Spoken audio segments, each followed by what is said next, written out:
Welcome back, everyone. We're back with another edition of our quarantine cast series, which is going on and on and on and on and on and on and on and on and on and on and on and on. Mm-hmm. We're still doing the three squared jingle jangle. Nah, that didn't work. Nope. This is the 224th episode of the Fichter Podcast. I'm Brandon T. McClure. With me, as always, on this journey is Ben Magnet. I have sea shanty stuck in my head. They won't leave my brain. Yeah, that is something that happened recently. Ryan Eliopoulos. I actually have been in the sea shanties before they got cool because I've been playing Pirates of the Caribbean and watching Black Sails. So take that, TikTok. And Sparks Witty. I enjoy a good sea shanty from Okay. We all enjoy a good sea shanty. All right, then, gentlemen, ready? One. No, we're not doing it, Ben. Nope. Ben, No. this is not a musical podcast. Stop trying to make it one. That's our next one, the Disney. We do not have the equipment to sound good, Oh, yeah. let alone our voices. That's true. We can't half-ass the people. We got to give them like a full recording if we're going to do that. I think the major hurdle is the voices, honestly. No, I think the major hurdle is if you try to sing and it goes, huh? The glitching out. No, thank you. That would suck. That's a StreamYard exclusive. So yeah, we are not going to spontaneously break out into a sea shanty. However, we do have some links in the description. Speaking of Patreon, our Patreon, 61 episodes there, specials there. You got the Mark Guggenheim original episode there. You but the Holiday 2016 episode there. A lot of cool stuff on that Patreon, as well as an exclusive shirt. Thank you for letting me plug that, Ryan. But we have links. Now I know where you got all those ideas from, Brandon. Oh, no, I had the shirt, yes. But Yep. the 61 episodes, early episodes was no. Yes, we have links in the description. As Ben just alluded to, I spoke about this last month. I was on the Invest in Yourself podcast by a good friend of mine, Phil Better. He's doing this podcast series about podcasters and people and content creators and helping them out. So I did a bit of an interview on that one, talking about this show and all the success and the struggles and the everything. And that's all there in the link in the description below, as well as Ryan's Downright Annoyed episode from today. That's today. And our WandaVision Fake Nerds Watch. First two episodes of WandaVision are in the description below. So check out all those. The Maku is back. The Maku is back. With new intro and new logo. Yeah. We also are going to show our live audience that new logo now. If you all want to see it, here we go. There it is. That's a logo. The new Fake Nerds Watch logo, designed by our good buddy Sparks Witty. Look at that. TV's popping. It's buzzing. That is an awesome logo for Fake Nerds Watch. So if you watch Fake Nerds Watch, that'll be there. As well as, guys, here's your new Basement Arcade logo. Whoa! Video games. Oh, shit. I want that on a shirt. Like, give it to me now. I'm so glad that I didn't show Ben the logo until now. Oh, God. That's a good one. Hold on. Oh, no. Put it back up there. I want to I'm sorry. Oh, okay. You designed this, right, Sparks? I did, Yes. yeah. I bought some like tools so that licensing with certain images wouldn't be an issue, kind of thing. There's a lot of things for that for logo designing, but more or less I retrofitted it and designed it. No, okay. I love the PlayStation controls for the smoke coming out the chimney, the basic controller as the house, and the Switch Joy-Cons for each of the arcade cabinets. I love that. Yeah, so if you're familiar with the original Basement Arcade logo, it is different. I actually dig this more. I loved our old logo because Yeah, Sparks, your old logo was shit. What happened? God, thank God that piece of shit's out of here. The old logo's there. It's just the text. Yeah. Well, it looks a little bit better. It's like it's refined a little bit more. It does. I went back in and recreated the text from scratch now. Shit. And as Ben said, he wants a shirt of it. If you guys want a shirt of it, it will be going up on TeePublic this week on shirt. Well, I have a bit of a small announcement to make. I got two more things I want to say before we get into our week. I am starting a new project. I mentioned that there are more announcements coming from the Fake Nerd Podcast last week. one of those announcements is I'm starting a new project where I'm going to be interviewing podcasters and content creators about how their views on fandom, on their fandom specifically, have shifted after they started their podcast or they became content creators. I found that fascinating. It was an idea I had 2 years ago when I was much more cynical about it, but now I'm not. And I think the ideas got a lot of sway. I've already recorded three episodes, and I got 2 more coming this week. I'm going to record a bunch, and then I'm going to start uploading them onto iTunes. Nice. But here it is, the debut of Conversation. That cool. With the logos for the people who are going to go in the. Oh, okay. Yes. Is your name supposed to be there, or is it not? No. It's going to be like Conversation with, and then the person. Gotcha. That I did. Phil Better, who I mentioned at the top of this episode, he's going to be my first episode, and I've gotten 2 other people, and then got more people coming. Ken's going to be on it, little sizzle. We haven't recorded that one yet, but sizzle. Sizzle. Yeah, I'm really excited for it. I think it's going to be a lot of fun. Conversation. Stay tuned. Yeah. Love it. And then the last thing is a new shirt going up on TeePublic. Sparks, you know what this is. You guys may have remembered Mark Hamill had a bit of a snafu on the internet when he said, "I'm so happy true fans like Luke Skywalker again in The Mandalorian," or something like that. So here is our new shirt on TeePublic. I'd rather be a fake nerd than a true fan. Oh, that's cute. Oh, all right.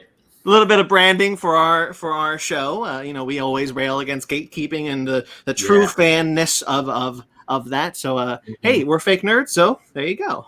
I love it. Oh, man, that's rad. So that'll be going up on TeePublic this week. There is 2 T-shirts I need to buy. God damn it. This one was designed by my girlfriend. You can find her masks in the link in the description below, crafted by Z Mask. Get those Fake Nerd Podcast masks. Keep wearing them. We're still in this. I don't want to be in this anymore. That's all I got. Those are the announcements. More to come. It's going to be a good year for the Fake Nerd Podcast. Good year, Blair. Actually, it started off as a great year for a Fake Nerd Podcast. So a little sizzle for me. Just go into your week. Just do it. All right, fine. Screw you. No, that's your week. Yeah, because Start with your week. So one of the things I did this week is I was a guest again on my friend Inga's podcast, Adults Talking Anime Plus. That episode will be uploaded this upcoming Friday. So she and I and myself, her brother, for about 2 hours, I think, we just talked about anime, talked about video games, it was a good time. It was really fun. I love it. And also, she's going to be my first guest on Basement Arcade Pause Menu. Yes, that little bit of sizzle for another thing coming on the Fake Nerd Podcast Network. Good Lord, so many things are coming up. Yeah, so I did that on Friday, which we like doing things. I do like doing things. Doing things is fun. So besides that, my week wasn't a whole lot of nerd stuff. I read a little bit more of Ready Player 2 because I'm reading that, and I'm also trying to get my thoughts sorted for an article I'm going to write for the podcast for the website. Fun-wise, I've been playing a little bit more of Hyrule Warriors. I've been closer and closer into it, but also I finally popped in Super Mario Maker. Holy shit, guys. The amount of how did I not get into Super Mario Maker 2 sooner? That game is just oozing with creativity, what the people have done. I've only done a few levels of creator-made stuff, and they're all fantastic. Like so far, my favorite ones are just going through the music ones because people can make music as in like Mario chiptunes, so it's not copywritten. When I found an anime opening one, I was like, well, I have to play this level. I get through it, and of course, the last one was Neon Genesis Evangelion. I'm like, this is awesome. Well, of course it is. Yeah, this is rad. Or even I'm doing another winter style level where you have to be careful and like go across on the ice. And then right when I get to a certain part, I'm running through it. Let It Go starts playing in the background. I'm like, oh shit! Yeah, the things you can do in that game that they don't immediately kind of like tell you. Like people find out like the things you can combine and make are really fascinating. Like I haven't played it, but I've watched. There's a YouTube creator named Rubber Ninja. He used to work at Game Grumps, and he has right now like a 40 level thing that like people are on Twitch trying to beat. Like that's like the Twitch thing is trying to beat his levels. Ben, if you could beat one level, I'd be surprised. Yeah. It is the complexity And like you have to beat the level that you make, so you can't make it impossible. But the complexity of these levels, I'm like, I don't even know how you begin to make this. It is truly insane. Because I remember the completionist. He was talking about another game because when he did a video on the first Super Mario Maker, he talked about a ROM hack for original Super Mario World known as Kaizo Mario. That was been making around on the internet for a while, which is really, really hard Super Mario World levels. So essentially, Nintendo heard about that, said, you know what? Let's do something like that. And they created Super Mario Maker. I haven't played a Kaizo Mario level yet because I'm scared to. And I just barely got into the main storyline. Main storyline is fun. I'm really enjoying it. I can't wait to play more. And I also cannot wait to start making levels. But one of the funniest things is the tutorial NPCs. One of them is a young woman named Nina. And the other is a pigeon. Good. A pigeon tells you how to make Mario levels, while Nina throws you mad shade when you do exactly what she tells you to do. Pigeons are the ultimate construction people. I mean, we know that from sites. Yeah. So Mario Maker 2 is... I just think of a pigeon with a hard hat and like plans walking into a construction site. Even better, a pigeon with a Mario hat on and a Mario logo on his chest. I'm not talking about a cartoon pigeon in a Mario game. I'm talking about a real pigeon in a construction site with a hard hat and I'm cool in here. Oh, God. Sorry, Ben. No. So besides Hyrule Warriors and Mario Maker, playing more Bloodborne with Payton, that's pretty much been my week. Just trying to play a little bit of a few video games here and there. Oh, I watched a little bit more DuckTales. I got to the Christmas episode of season 2. God damn, guys, that made me cry. That's such a good episode. It is. I really hope they do another episode in season 3 where they explain why Scrooge hates Santa Claus. It's already aired. Santa Claus is a polar bear. Oh yeah, I know. I've had a feeling because I saw the blow up inflatable of him. Mm-hmm. Like when Scrooge looks over, he's like walking around the house. He's like, "Who put this up?" And then everyone's pointing at everyone else. Well, what's really funny about that is the whole episode. He pretends to hate Christmas, but he actually doesn't hate Christmas. So everyone's like, "Oh, so you really don't hate Santa Claus?" And it's like, no, he knows what he did. I don't want to spoil it for these two guys, but the people Scrooge is partying with in the episode, I was like, oh, that's a good episode. Also, I think Brandon, you said the voice, the original voice of Huey, Dewey, and Louie. Yes, that's a good episode too.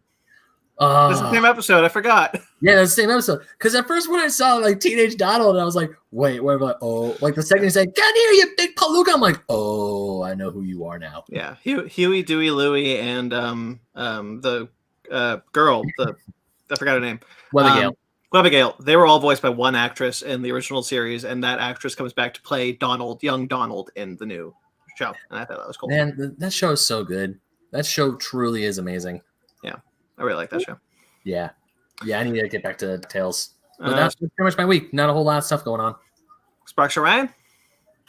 I'll go because I did equally not very much. I'm still in my pirate mode. I'm not playing Assassin's Creed, but I'm still on the Black Sails.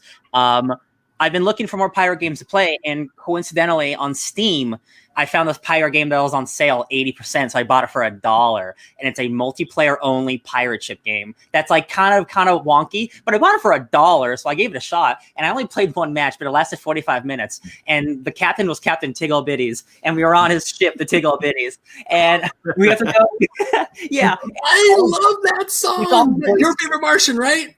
I don't know. I just thought it was really funny. But you're on the ship, and it's like attack and defense. So you're the pirates, and you're attacking this colony. So you have a pirate ship, and they have a pirate ship. And if you defeat their pirate ship, you go on to the land and you take over the base. Right? That's the game. It's just multiplayer.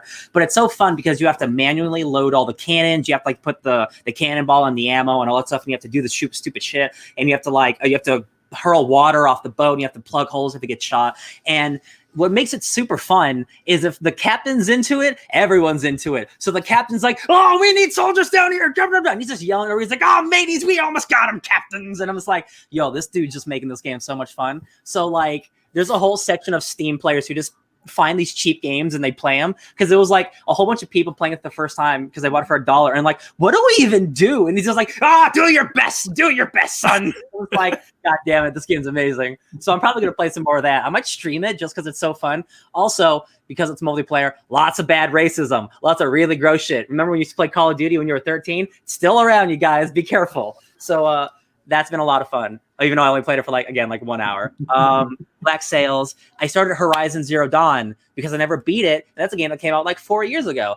The sequel's coming out this year, so I thought I'd start it again. That is a post-apocalyptic game. So it takes place after the apocalypse has happened, and it's like thousands of years after nature is rebuilding, and the people are now back to tribe society. So it's you are playing as a group of like post-technology Vikings living in the apocalypse, but like you look like you would like in Assassin's Creed Valhalla. You got like paint on you and you got like axes, and it's tribal and stuff, but it's also you're hunting robot dinosaurs, and the game's sick, and it's basically Monster Hunter, but like the Western version of Monster Hunter, and you have to attack certain parts to break off their armor.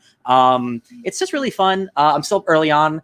I played a lot of it when it originally came out, but I never beat it. And now I got it with all the DLC and all the add-ons and stuff for like $10 or whatever.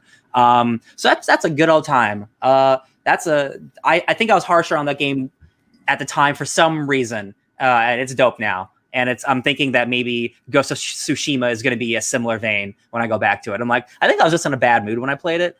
But Horizon, man, I'm jumping on T-Rexes and I'm stabbing the shit out of them. It's great. I read some comics. I didn't get to the comics thread this week, but I read some comics from the past. I didn't mention that Eternals came out. There's a new Eternals book. That book rips, you guys. If you like X-Men, that is what if the X-Men were even nuts and weirder? And that's weirder to say, but like, yo, man, that book is out there and really cool. Check out Eternals. That movie should have came out. That would have been out already. That's crazy. I read Eternals as well. It was really good. Yeah, that's a bonkers book. I love it. Mm-hmm. That's me. Sparks? Yeah. I will go. Not a lot to report because a decent chunk of my time was spent building logos, building intros for the show. And can I actually finish what I spent most of my week? So I actually spent most of my week doing something that I didn't even mention. I'm building a tabletop role-playing game, a mecha kaiju RPG that I'm going to play with people. I spent 6 hours doing it yesterday. That's why I wasn't playing video games with you guys, because I was writing stories and algorithms and things, how to make a Dungeons and Dragons game. So I combine aspects of a bunch of different RPGs that to make it easy into a really nice mainstream streamlined Evangelion Power Rangers-esque RPG. Hear more of that. Hear more of that in the future, you guys. We're gonna be Dungeons and Dragons. I volunteer as tribute to playtest it. Oh no, I absolutely need you to playtest it.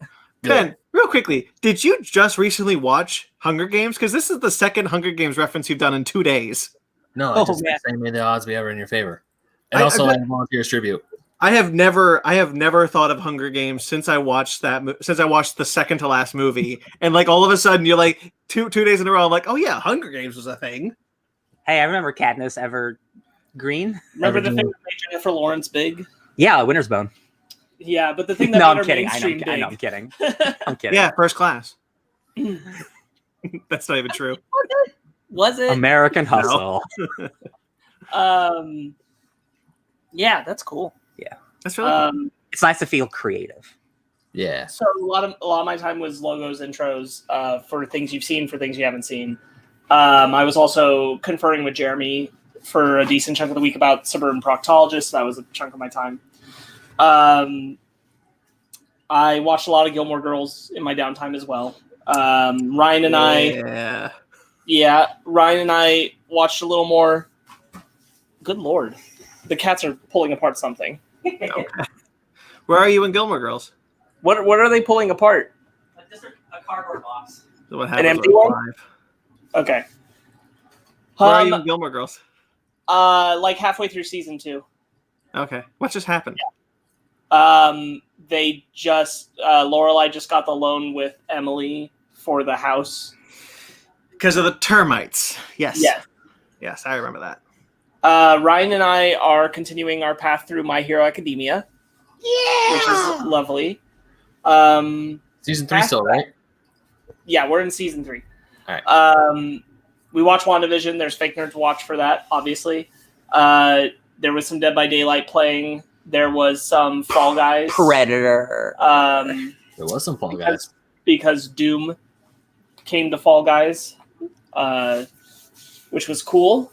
Yep. There was Predator. There was a decent chunk of Predator.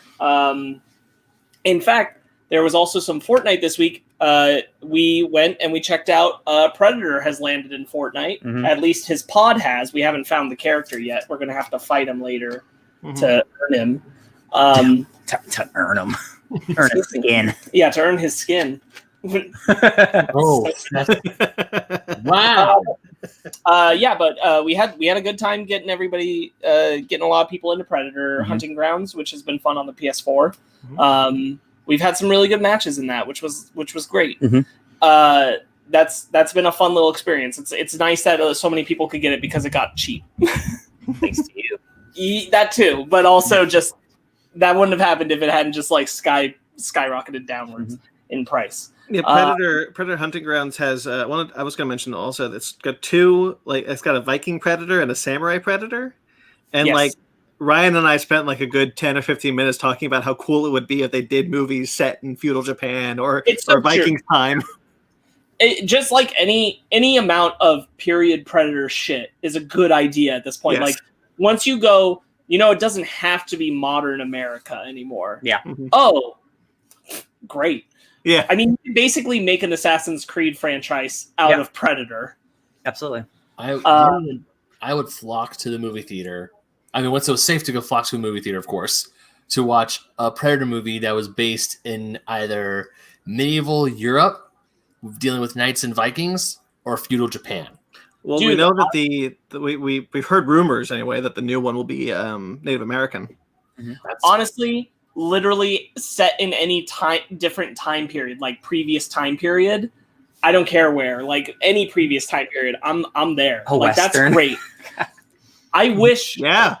It makes me wish Predator cowboy hat. It makes me wish Predator was the thing getting like a special series licensed by Disney. I'm sure it'll happen eventually. That was an anthology, and every episode is just a different time period with a different Predator. That'd be sick. No, how cool! So into that.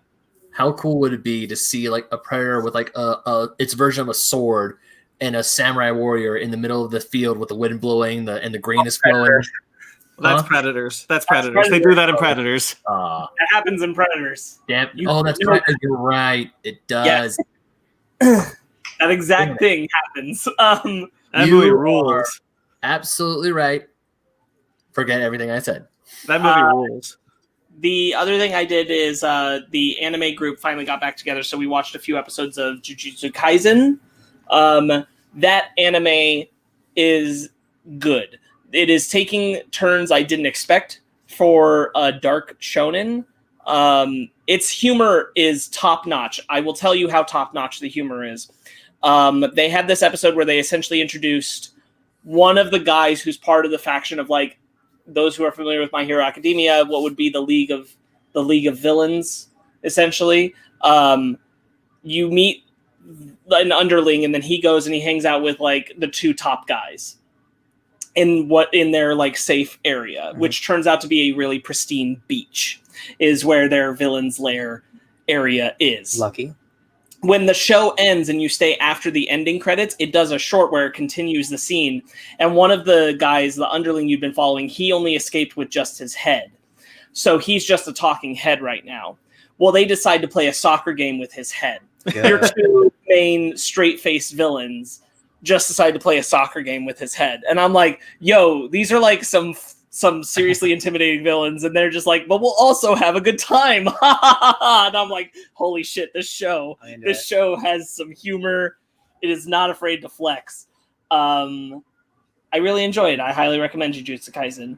My reading continues. I'm still off and on reading Ken's Why We Love Star Wars again, while also reading trying to do my daily thing. A lot of that this week was Star Wars related again. It's first I read Princess Leia and Han Solo, the two stories that take place just after A New Hope, but before the Star Wars continuous run that started with Marvel Comics.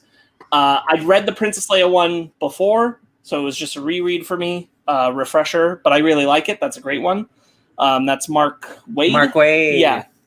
But the Han Solo one I hadn't read, and that's Marjorie Liu, and that one is stupid good. Mm-hmm. I really, really liked that book a lot. That gave a voice to Han Solo. I appreciated so much. It felt very expansive on the character in the sense of like seeing who he has been up before A New Hope, things that do feel like they make sense with who he was in Solo, Star Wars story. And it's also like this race that they do is way cooler than the Kessel Run. That happens in this comic, which is really dope. And it's like, but it does make me go like, how is this not the thing he brags about?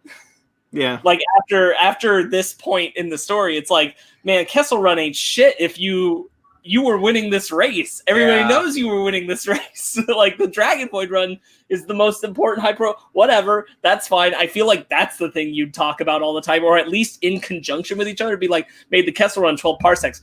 Also, technically won the Dragon Void Run. So that's what I think. But I remember when those books came out. I read them. I read both of those when they came out. Yeah, I really like that. I like that a lot. And then I decided that I wanted, before I continued anything further on Star Wars, I really wanted to revisit the Dark Horse run from 2013 to 2014, which was the very last Star Wars run that they did before Disney took over and Marvel took over. And they really very much had the same concept that Disney did, which is, what if we told a story that happens right after the events of A New Hope? And they were doing that exact thing. And there's some stuff that gets retread in a better way in the Marvel version now, the true canon version now, which is like, I never really latched into the way that Vader finds out who Luke is, that he's alive, all that stuff in the Brian Wood run, even though I think that writing is fantastic. I much prefer the Marvel version where he sends out Boba Fett and he learns and he gets pissed after he clashes with Luke and sees his own lightsaber, and that's the first clue. In Brian Wood's book, there's a lot of great stuff, but the one part I find really lazy is that he's just sitting meditating in his room and he goes, Skywalker. His name is Skywalker, and it just comes to him, and I'm like, nah, come on, man. That is kind of weird. That being said, everything else about that I think is really great. This is a story where Leia pilots an X-Wing. Not only that, she leads a stealth squadron for a secret operation that they have to keep entirely off the books and only Mon Mothma gets to know about. This is also, at the same time, you're following a story where Han Solo goes to Coruscant to meet with someone that Mon Mothma wants him to, and the deal goes bad, and Boba Fett and Bosk are both hunting Han Solo all over the skies of Coruscant, and the art is awesome. The art is so good throughout that series. And then you get to the story where Leia found a planet that's actually going to be able to be the home of the rebellion, but the only way they could do it is if she marries the prince, and that becomes a whole story. And it's really engaging, and there's, honestly, I stand that series for the Leia stuff. Leia is so very much a true leader in that. There's one other super great bittersweet moment I want to touch on, which is where she goes back and visits Alderaan's destruction, and she leaves this capsule thing. So the idea is all these Alderaan refugees would come back to the spot, and they leave this capsule of memorial that now floats among the debris of Alderaan. And I think that's just so pretty as an idea. And while there's really nice Alderaan stuff that happens in the Marvel canon and all that, like her Leia book is fantastic. It takes place immediately after, and she's looking for everyone who's a survivor.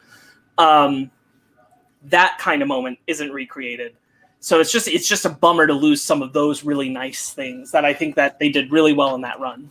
I remember when that run came out, the big deal was that it was the first book that Dark Horse put out with Lupin and Leia in like over a decade. Because they had like stayed away from Lupin and Leia to do like legacies and prequels and all sorts of bouncing around the timeline, and then they were like, let's just do one with the trio again. Right. And then a year later, they get bought and just relaunched. Yeah, and it is a shame because it's like there was so much really great stuff there, and more than anything, it's like, honestly, the biggest bummer about it is like, if you didn't have the Vader story, if you didn't have a story about Vader learning who Luke is, all of that could slide into the canon, no problem. All that you could just mentally project it and be like, yeah, this totally happened. This is great. But the Vader thing just 100% violates it. It's a legend now. But everything else about it, I'm like, man, this is so dope. Like seeing Leia be a pilot, seeing all that kind of shit. I wish that stuck around. It's also where like they lead into how Stealth Squadron inspires Wedge to come up with Rogue Squadron. There's good shit in that run. worth revisiting both for the art and the character story, even though it's not true canon anymore. I love it. But yeah, that's basically it. It's canon to me, damn it.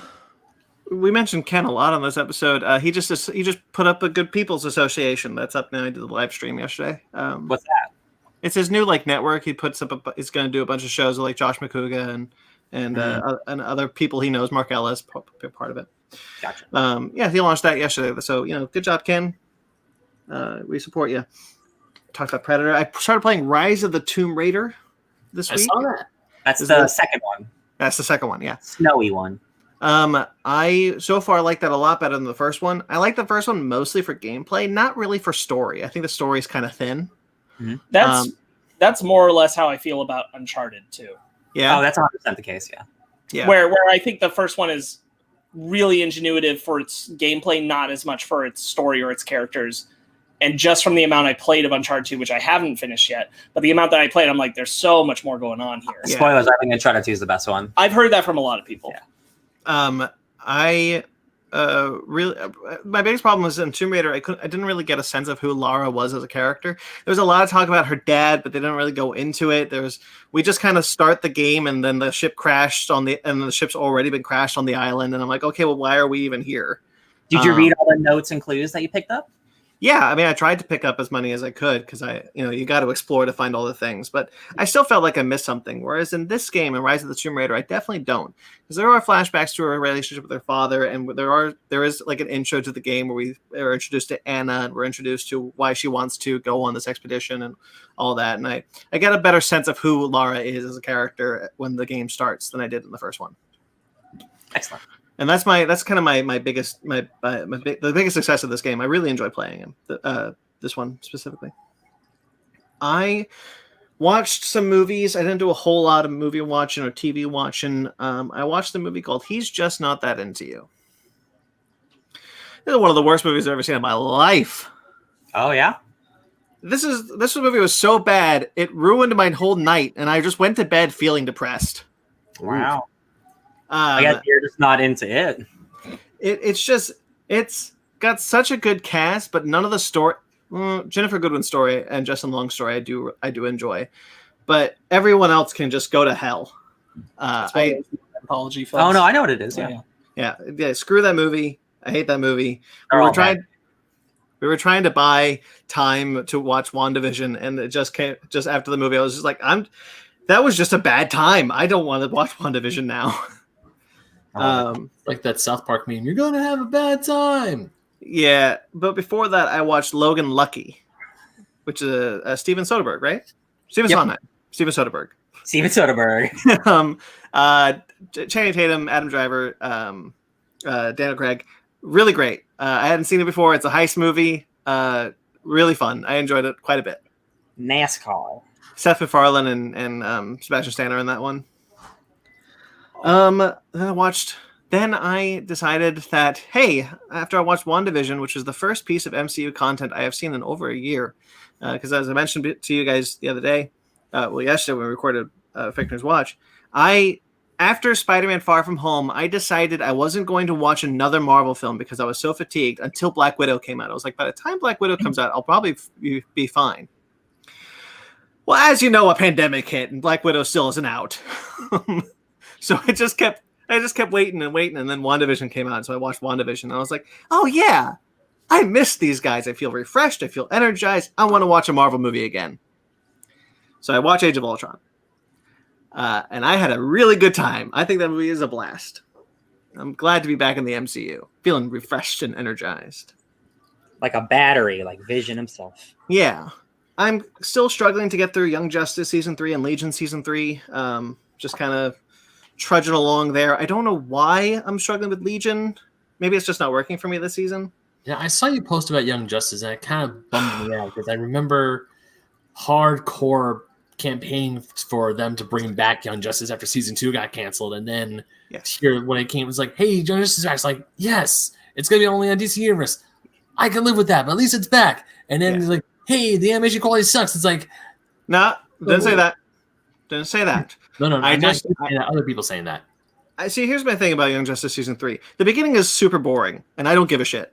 The show, and the biggest detractor of the show, however, is its animation budget. It definitely has animation quality isn't good. No, I didn't say that either. I just said they're cutting corners to save on the animation budget, which isn't necessarily a problem. But the way they do it to sustain a 26-episode season for streaming, that season, if you didn't have the animation budget like you had when we were on Cartoon Network, if you are going to have a less animation budget and you still want 26 episodes, I'm sorry, condense. Do 13. Really make the most of that out of that budget. So whenever they cut corners, it is just so painfully obvious, and it's kind of cringeworthy, and that sucks. That's a detractor that I just can't get by. However, the animation, look, this good animation design, it still looks like Young Justice, just a little bit more stiff. Is it on HBO Max right now or no? Yeah, that's how I'm watching it on HBO Max. Yeah, it's kind of a shame. I do know from people just talking about it, it picks up in the later half of the season, so I'm just trying to get through it. But the beginning is not clicking with me. There's so many bad accents in this one too. Just can't get over bad accents, guys. Oh no. Watching anything as bad as Ray from Lego? Yes. Oh, man, yes. So there are two characters that are obviously they don't have an all-star voice cast outside of the Justice League who returns, Bruce Greenwood, Sandra Oh as Wonder Woman. Most everyone returns. Tim Curry does not return. So they have James Arnold Taylor do that voice. Godfrey, not Gilbert Gottfried. The Apocalypse Godfrey dude. I forgot his name. I know who you're talking about. Yeah. He replaces Tim Curry. So obviously they can't get a lot of voice actors. So a lot of people are playing double duty, triple duty, quadruple duty. Crispin Glover, who plays 3 Arsenals, 3 Roy Harpers, which was I had to go back and watch an old episode of Young Justice season 2 to realize why that was, because I completely forgot that subplot that there are 3 clones of him. Oh. And he plays all 3 of them, and that's fine. But he does a bad accent and he does a bad foreign accent of a country that doesn't actually exist, so it's a fake accent. Just on top of it being a bad accent, and so he's really bad at that accent. And then there's another girl, a new girl, Halo, who's a new part of the team, and she has a terrible accent, which is trying to be the same accent as Crispin Glover's bad accent. It just doesn't. It's bad. It's bad. That's a shame. Yeah. I'll keep going and let you guys know if it picks up, because I do think it should. I like Young Justice season 1 and 2 a lot. So. Yeah, so do I. Mm-hmm. I read comics. Homesick Pilots issue 2 came out. That book is awesome. It's one of the coolest imageries I've seen in a comic book in a while. Immortal Hulk, that's great. You should pick up more Vault books if you like Homesick Pilots, then, because every single one of them is like that. Well, Homesick Pilots is Image, not Vault. Well, you know what I mean. All those, just buy more indie books. That's all I want. I did sadly. I buy a ton of indie books. I did sadly drop Giga, though. It wasn't connecting with me, and I just needed to cut some space. Sure. I'll talk more about comics I didn't like after this. Guardians of the Galaxy. I caught up on Al Ewing's Guardians of the Galaxy. I was 6 issues behind. That book. Finally. That book is awesome. Look, before I go into Future State, I'll talk a little bit about why I've been so hesitant to read comics. I'm going through some shit when it comes to my comic reading habits that I just are having a hard time getting over. It's really affecting my mental stability when it comes to specifically how much I like comics and how much I want to keep reading them. But I'm pushing myself to kind of get past it and start reading more comics. And so you're going to hear me talk a lot about how far behind I am on comics, because I am months behind on all my comics. So I read the 4 Future State titles that I picked up this week. I only picked up Dark Detective, Teen Titans, Justice League, and what was the 4th one? Green Lantern. Green Lantern, thank you. Welcome. I really like Dark Detective. I think both those stories, it's 2 stories. One by the creative team that's taking over Detective Comics, Marika Tamaki and Dan Mora. Great. Excellent book. Art's great. But I was really blown away by the 2nd story in that book, which was a Grifter story. I don't care about Grifter. Matthew Rosenberg. Yeah, I don't give a shit about Grifter. I couldn't care less about Grifter. He's an old Vertigo character. he showed up in Future's End. Before that, he had his own book, and when they tried to do the Vertigo books in New 52. But Matthew Rosenberg wrote it, and that book is incredible. And it goes to what I'm really going to talk about, which is, look, I get it. The internet hates that I like Kingdom Black and Doomsday Clock and Death Metal and whatever. I can name all these books that I like. Three Jokers, who cares? To varying degrees, I'm not saying I love these books. I'm worshiping at the altar of them, but I like them. I enjoyed them. My biggest issue with DC is that this week we're going to talk about 10 new Batman books that are coming out. Mm-hmm. Holy hell! You just created a really great grifter run right there. Matthew Rosenberg, give Matthew Rosenberg 20 issues, 10 issues. I don't give a shit. Issues of grifter. I would read that in a heartbeat. The problem is grifter doesn't sell, so he's going to be a backup. He's not even going to be a backup. This is it. That's it. There's no more grifter books from Matthew Rosenberg. He's not like doing like a backup or anything? No. Oh. There's just one. That was it. Well, he's got more Future State. There's more Future State grifter, but there's no like modern grifter book. Look, I talked about it a lot last week. I talked about a bit last week. DC is not willing to do a book like Marvel is. Marvel is willing to take a chance on whatever book they want. You want a horror Hulk book? Do it. I don't care. Now we're almost at 50 issues of the Immortal Hulk. I think I do agree. I think Steve Orlando's Martian Manhunter was pretty cool, and I think Jimmy Olsen is still the funniest book and the weirdest book DC's ever made, and nobody's read that book. Yeah, for sure. But they're only 12 issues. They're only willing to give these things 12 issues. Because I'd rather get 12 issues than none at all, because they know it won't sell. But see, what I'm talking about is I want DC to take the damn chance. Oh yeah, that's what Future State is, and that's all. This is all we're getting for a lot of it, unfortunately. That's the frustrating thing is how much I loved Grifter. I really liked that Grifter book, and I would even go so far as to say, look, I'll say till I'm blue in the face that I liked all the bad books that everybody hates, but I will say I will scream to the mountains that Grifter was good and almost great. Probably one of the best things DC's put out in years. Most people are saying that about that book.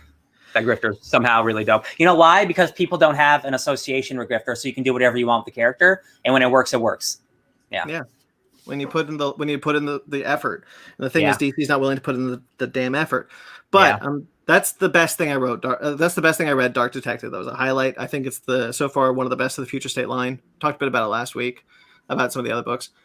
I did not like Green Lantern, and that was a shame because I was looking forward to that. I like Green Lantern, the Green Lantern franchise a lot. The guy who's writing the John Stewart book is getting the ongoing, and I'm a little disappointed that I didn't like it because I would like to read a Green Lantern ongoing. But he's bringing in Teen Lantern, and I really don't like that character, so I don't know. Yeah, we'll see. But I wasn't crazy about the Future State offerings on that one. There's 3 stories: Guy Gardner, John Stewart, and a Jessica Cruz. I thought the Jessica Cruz one was pretty good, but I don't have an association with that character, so. I also picked up, what was the third one I said? Green Lantern, Teen Titans, Dark Detective. Justice League. Justice League's great. Joshua Williamson, Ram V does the backup, did about 10, 20 pages each. Joshua Williamson does the Justice League story with a new team of Justice League heroes, the next generation of Justice League heroes, John Kent, Yara Flora, Joe, I forget her last name for Far Sector. That book's great. I really like that. I'm really upset that Joshua Williamson isn't taking over the Justice League book. I thought that was great. Yeah, I'm not surprised since I feel like Joshua Williamson's Flash run is going to go down as one of like the weird, lost, underrated gems from the time period in DC Comics when he did that run. Yeah, I think so too. And when that run ended, I heard a lot of people praising it as being like one of the most consistent titles DC put out. I didn't get through all of it, but what I read, I really, really liked, and I want to go back to it. Me too. So that's really good. Ram V is continuing his Justice League Dark story from he was doing the ongoing.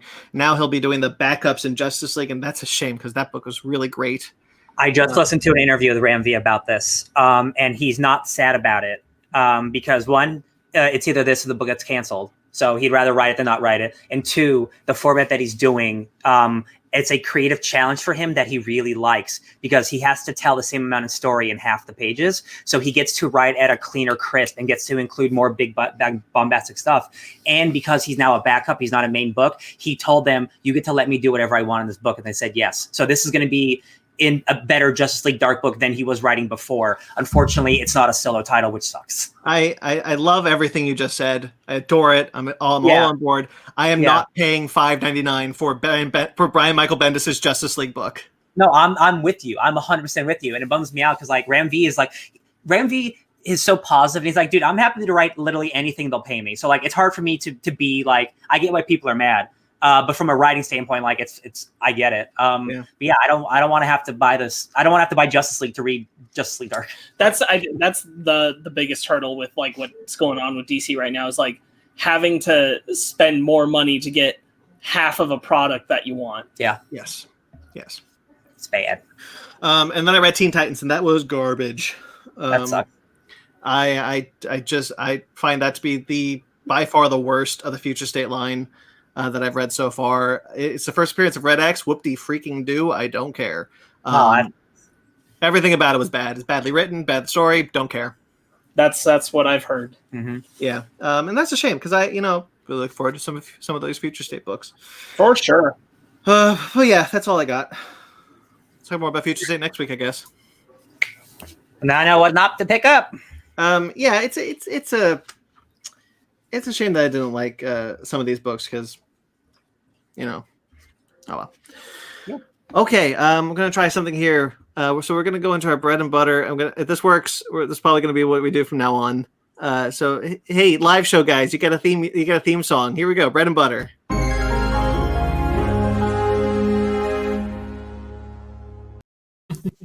It's so quick and easy. So does that work? Yeah. Thanks to Jeremy Vellucci for the music pieces for that. I was expecting like 30 more seconds. That is, for those that don't know, that's Zara's image for the bread and butter. That is indeed. Okay. Last week we didn't talk about this because we talked about a lot of people who passed away, and I forgot one. And I feel bad about that because I was pretty devastated by this. Dawn Wells, who played Mary Ann on Gilligan's Island. Okay, I thought we just like I missed you saying it or something, and I'm like, oh, that's weird. Okay, I forgot it. I'm sorry. Go ahead. I am sad about it. But yes, Mary Ann from Gilligan's Island has passed away while we were off. At the age of 82 due to complications from COVID-19. Yeah, that is a shame. How old? 82. 82. Mm-hmm. Yeah, I really love Gilligan's Island. Mary Ann was like one of my first crushes. So, yeah. Okay. Rest in peace. Rest in power. All right, we got a Ray Fisher update, guys. Ray Fisher update. And no, I'm not going to read his whole thing. No, it's. I read it. I read it too. It was good, but we don't need to read it on air. Yeah, we don't have time. I read. It's two. I read it. It is in the link in the description. Is linked in the description below for anybody who hasn't read it and would like to. It is from his tweet. He put up a thing. Anyway, so basically the statement said that he was fired from Flash, the Flashpoint, Flash, whatever they want to call it. But he is no longer a part of that movie. Talked about how it was more than a cameo, and they didn't tell him, and yeah. So there you go. What do we think about that? I think that his commitment to this is going to help him a lot going forward for people to lend an ear to him on this. That it speaks a lot more credibility that he is actively walking away from money for an actor who, again, this is nothing personal. I don't think he's incredibly talented. I don't think he has a lot of offers on the table right now beyond Cyborg. That can change. Hopefully for him it will. But for him to be walking away from all that does speak a lot. So he's doing that in the right way, I think. He also tweeted out an audio recording from the interview, which is mostly the interviewer praising him. And I'm like, that's just I get what you're going for, but it's a weird section to put out. It just sounded like like, speaking frankly, I'm on Ray Fisher's side, but like, it sounded frankly like the guy blowing smoke up for Ray Fisher's ass, and I was like, I don't think that's the part I would have gone for, and I still stand by that. I'm like, I wish that he'd stop.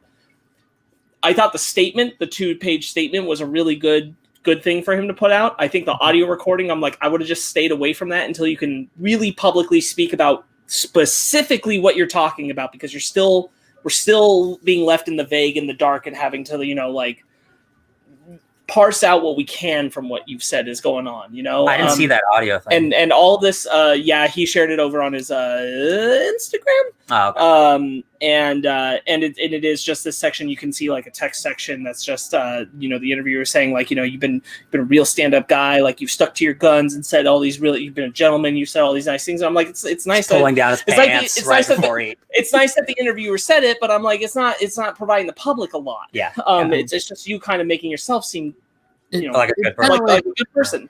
It's kind of narcissistic in a way.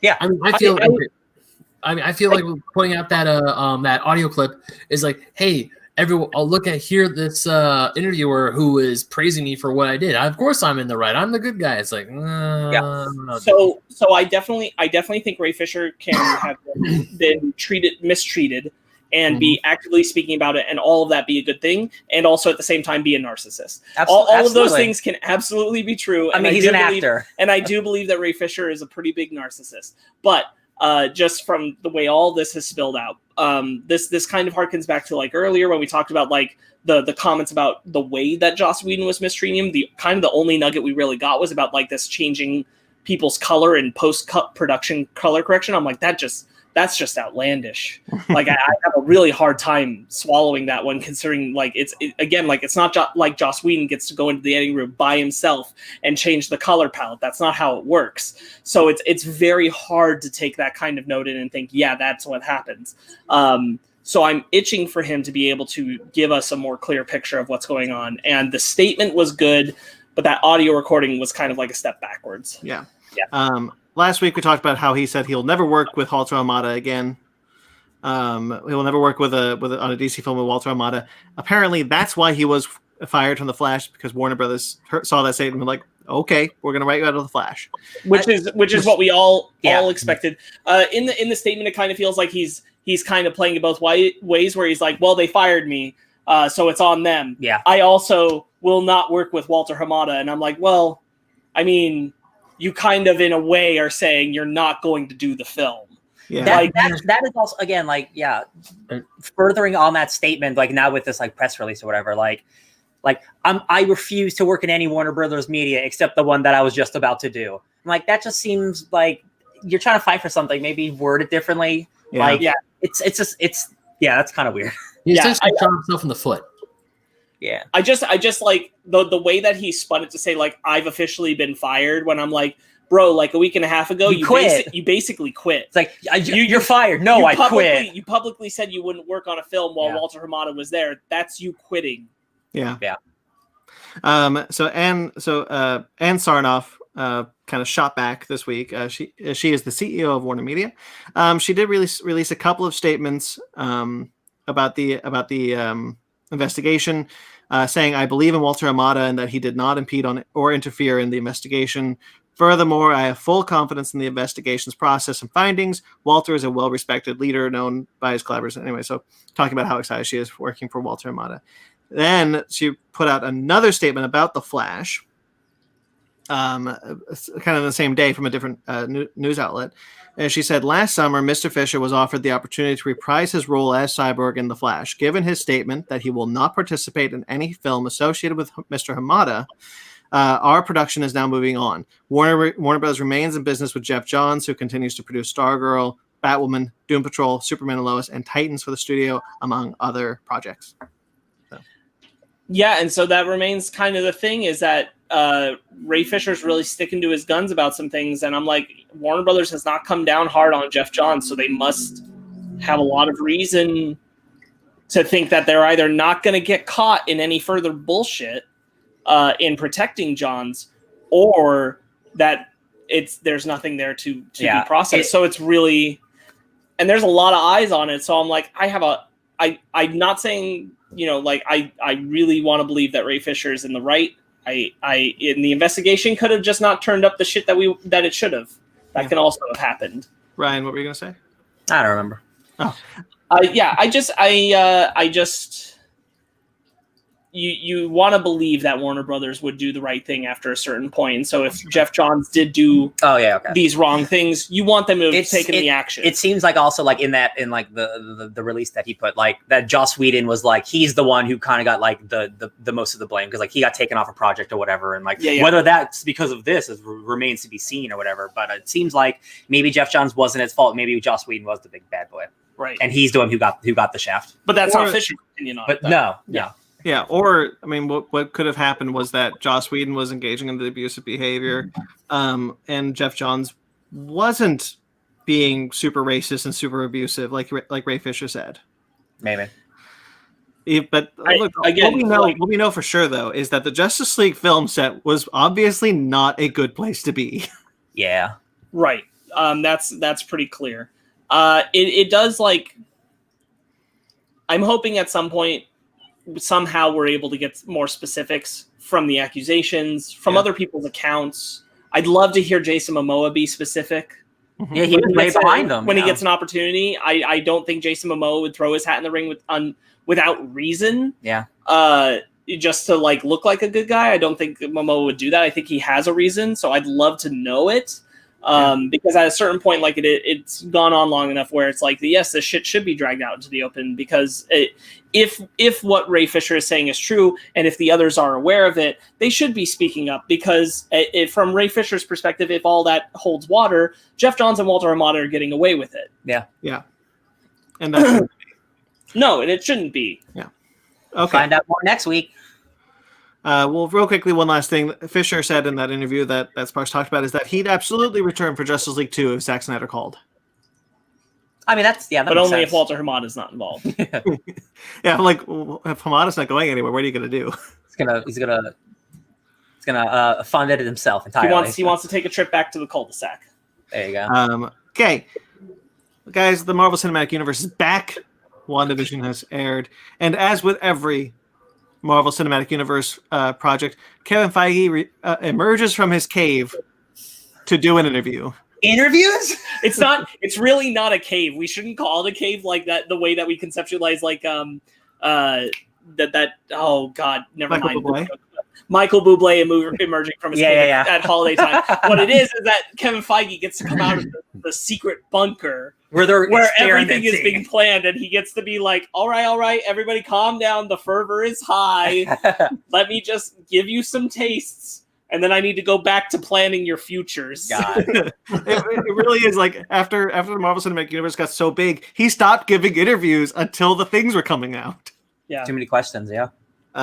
Well, anyway, so he had an interview, and I've got some nuggets from the interviews. He says on the new Marvel shows, he says that some of these were built with multiple seasons in mind, which we had speculated that things like Hawkeye or Falcon Winter Soldier could continue past the first season. He didn't say specifically which ones, wanting to keep that a secret. But when pressured, WandaVision season 2 is Doctor Strange in the Multiverse of Madness. So. Kind of what it seems like. WandaVision, I have a hard time seeing a second season for. It's one of those where I feel like that's a one and done. Yeah. Just like specifically with that show, I could totally see WandaVision doing something somewhere else, but like that show, I think is a one and done. It does make sense that there are things with how many things have been named that some of them are going to be multi-season things, like Moon Knight down the way. Probably not just a one season of Moon Knight. Yeah. Yeah.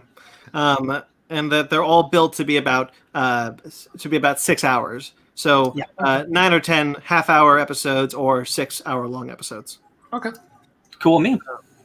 Which we know now that She-Hulk is about 10 half-hour episodes, and Hawkeye and Falcon Winter Soldier are 6 hour long episodes. Okay. Love it. He was pressured once again on the X-Men. He was tight-lipped on the X-Men specifically coming into the MCU. He did talk about how, like, look, anything we set up can be anything, which is a very diplomatic response for him. Yeah, absolutely. Yeah. But he did mention that Deadpool 3 will be rated R and set in the MCU. Which is just you want your Deadpool trilogy rewatch. That is something special. God. The thing about Deadpool is like they're gonna make all the jokes about the mergers, about Fox, about like is it PG-13 or R? What can we get away with? Like that's gonna be cool. That's gonna be fun. He's just there's literally gonna be a joke where he does something R-rated. He's gonna be like, "Take that, Disney!" Exactly. Yeah. And you're kind of like, I don't. How is this happening? Oh, okay. I know they don't film at Disneyland, but at least maybe like get a green screen of him like going to like Disneyland or something with a Mickey. What's also really funny is that years ago, Kevin Feige said there will never be an R-rated movie. He said that. That's a direct quote. There will never be an R-rated movie in the MCU. He had to be like pulled by his fingernails to make Deadpool. Well, the thing is, like, once Deadpool, because when he said that, Deadpool wasn't joining the MCU. Yeah. Right. But now it's like, well, we can't have Deadpool come over and make him not R now. So, although I still hold a PG-13 Deadpool film could work. It could. It's just now that we have the rated R, it's like I think more than anything, what it is that him being in the MCU means he'll appear in other things, and when he appears in other things, he can be PG-13 there. He'll get exploitative. But because he's been established in his R rating, let him be his R rating on his own. Yeah. He talked a bit about Secret Invasion, which is the Nick Fury, Ben Mendelsohn show coming up. It's going to be a much smaller scale than the comic, is what he confirmed. They were more interested in doing the espionage aspect, so we're not going to see like an Endgame size cast. He said that specifically to kind of give people watching that there will probably be some cameos from established Marvel heroes. Yeah. I imagine, Secret Invasion will be that event just on an incredibly small scale. It's going to be like a mystery of like, who do you trust and like, who's a good guy, who's a bad guy? Like, that's going to be fun. They wanted to like really focus in on the relationship between Fury and Talos.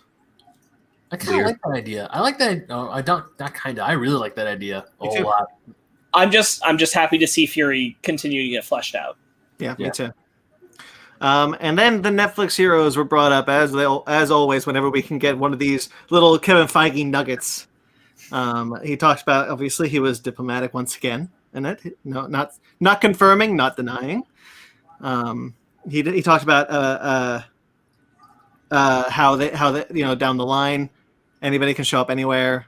Anything's possible. He made his most progressive statement yet, which is they are on the board. Yeah. Which means that like they are actively discussing them in one format or another, which I don't take to mean like necessarily those Netflix characters are all coming back, those actors are all coming back. That's not what it means. But what it does mean is that they know they have those characters. Those characters are being on the board and considered for things. And then it's being considered, is it the Netflix interpretations? Are we bringing those people back? What's going on? Yeah. Which isn't surprising. Those are a lot of good properties they don't want to just leave sitting around.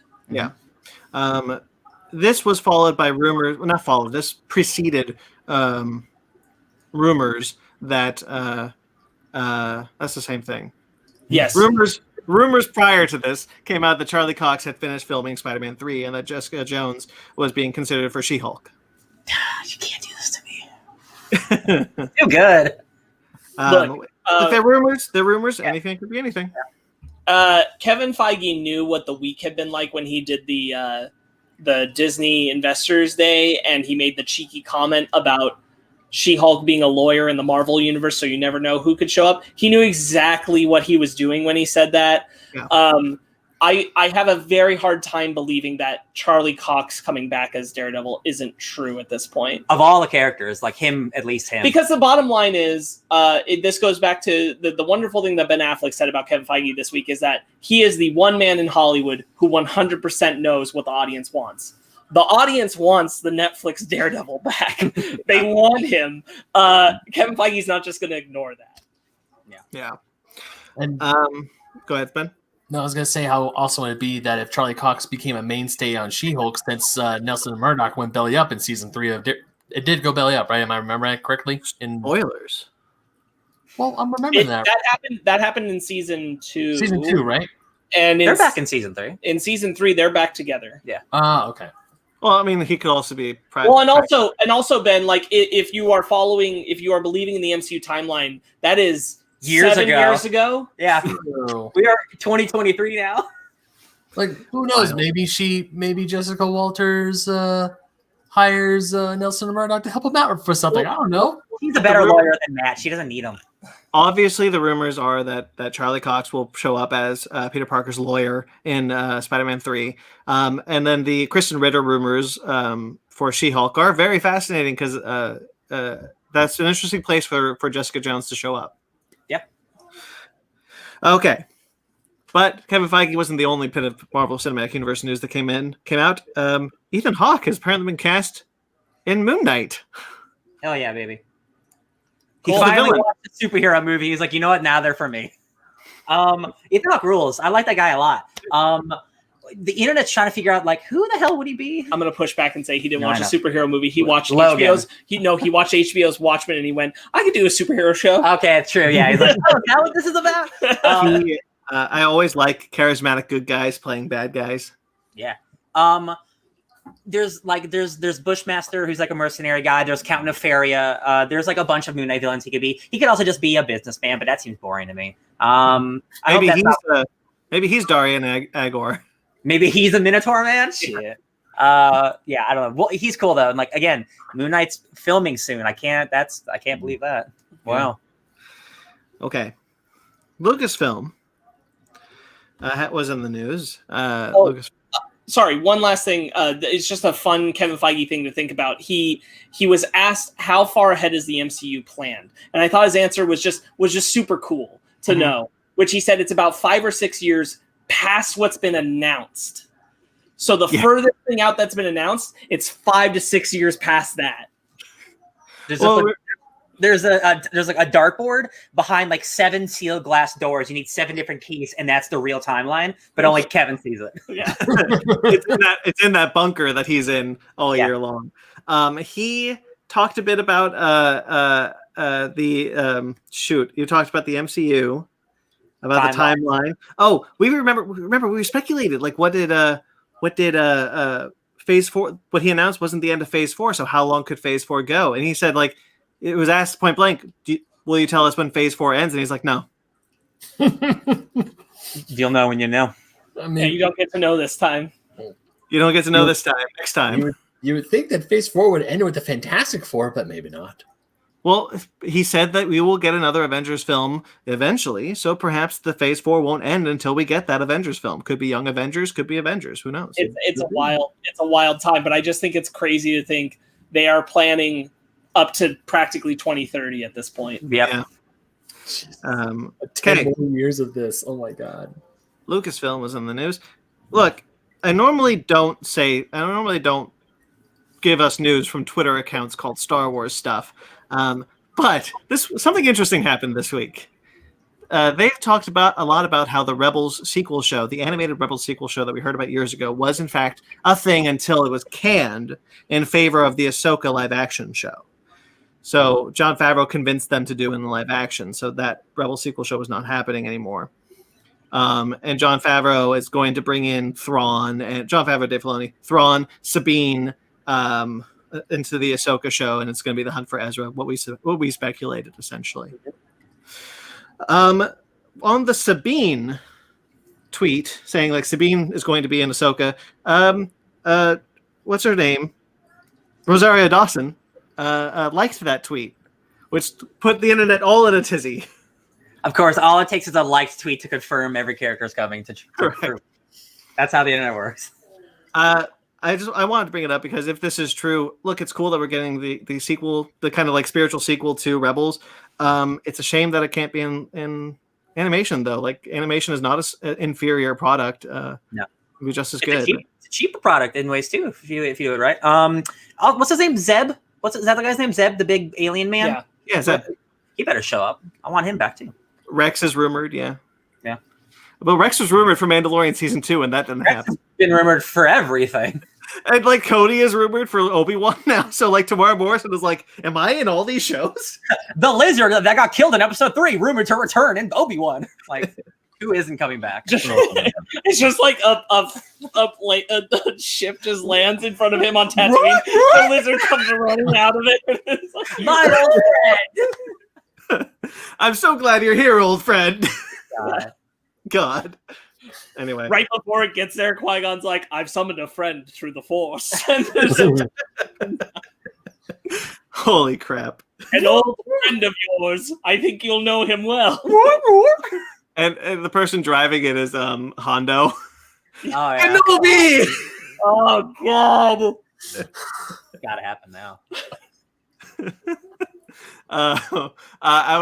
There's a tweet that I saw a little while ago. It's like, imagine if Mos Eisley, they go looking for a scoundrel and it's not Han Solo, it's Hondo. And so just imagine Alec Guinness like, I know someone, Kenobi! And Alec Guinness like, oh. What a different movie. That's a Star Wars what if. What if it was Hondo like accidentally gotten swapped with Han? Yeah. Oh boy. That'd be good. Anyway. Okay. I just love the idea, like hearing Jim Cummings yell out Kenobi and Ewan McGregor just like, oh no. That is a Robot Chicken Star Wars joke. That is a Robot Chicken Star Wars joke. All right.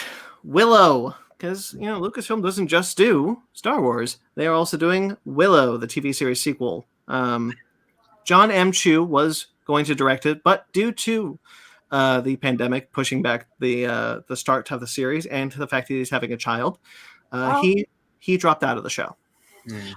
He was going to direct the pilot, not the whole thing. So he's dropping out of the pilot. Mm-hmm. Yeah, he is no longer involved, and he released a really nice statement about how sad he is that he can't be involved in it anymore. So yeah. Oh, he's directing that Snake Eyes movie. We went through his IMDb the other day. From Step Up to G.I. Joe. What a life. Yeah, that's with the guy I Want to Be Bond, Henry Golding. Yep. Yeah. Okay. Remember LucasArts? Yeah. Everybody does. They've been resurrected in ways. They have been resurrected with a new name. Lucasfilm Games is going to be the brand that all Lucasfilm games are under. It was a funny way that this came about because both Brandon and I were like, they released a video montage of all the Star Wars games that are out. Look what we made under their banner. Yeah. And we're like, we are now Lucasfilm Games. Look forward to the future. And cool. I was like, cool. Why'd they do that? I and then played the next day, all those games. Cool. Yeah. And then the next day was the announcement. Indiana Jones. Yes.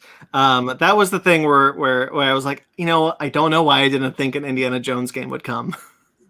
I didn't think it would be their first game, especially by the developer who's making it, which we'll get to. Yeah. So Lucasfilm Games was announced. EA is no longer the exclusive distributor, the exclusive designer for Star Wars games. If I may, praise Odin. Thank God. Thank goodness. The second the news broke, I could swear I heard a chorus of angels cry in glorious harmony, the joy of thousands, nay, millions of players, knowing that the worst goddamn company voted to work for 2 years in a row no longer has exclusive Star Wars rights. Thank the Lord. But they are still making Star Wars games. They are still making Star Wars games. They can make Star Wars games, but it's not exclusive. It's not just that. Yes. And while yes, EA is a pretty bad company that does a lot of shitty has a lot of shitty game practices. Battlefront 2 eventually did get good. Fallen Order is still a good game. Squadrons is a good game. So don't shit all over EA just because they now lost the license. We're just happy now they're not the sole people behind it. Right. My whole thing was because the reason why they were the sole this developer was that we didn't get the same output that we had with LucasArts. LucasArts is putting out 3 games a year almost. Oh yeah. But EA put out 5 games in 10. Yeah. Yeah. Mm-hmm. Well, they had to focus on every other annualized product first. Their Battlefields and all of those games. Yeah. All the racing games. Yeah. But so they are no longer the exclusive developer, but they are still developing other games that will be announced. I'm assuming like Fallen Order 2. Fallen Order will stay with them. I'm going to bet that if Battlefront 3 will come, it's going to come out of that. Oh, we heard rumors that people were. Yeah.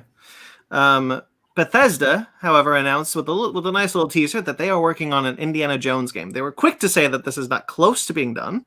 So good. It's not. So Bethesda is the publisher. Machine Games, the creator of Wolfenstein, is making this game. It's not Bethesda. Okay. This is not an open world game. This is the guys who made the best zombie shooter of all time, making a game about a guy who shoots Nazis. Like it's like, of course you gave it to those guys. Mm-hmm. I'm very excited because, as you know, I played all the Uncharted games. I'm playing Tomb Raider. I like adventure games. Give me, and now I get no more. I no longer get an Indiana clone. Brandon, it's not that type of game. They make first-person shooters. Well, I would imagine that an Indiana Jones game should be an adventure game. You'd think the only type of game this company has ever made has been first-person shooters. But they could also branch out and make something new this time. they could, but 25 years of first-person pedigree makes it sound like they're going to use their Nazi first-person shooter techniques to merge that into an Indiana Jones game that has... Because really what those games are more about is about characters. It's not even about the gameplay. Those Wolfenstein games are all about teaming up with a bunch of cool people doing cool quests and stuff, killing Nazis. So they hire Machine Games less than their gameplay for their dope character stuff, I think.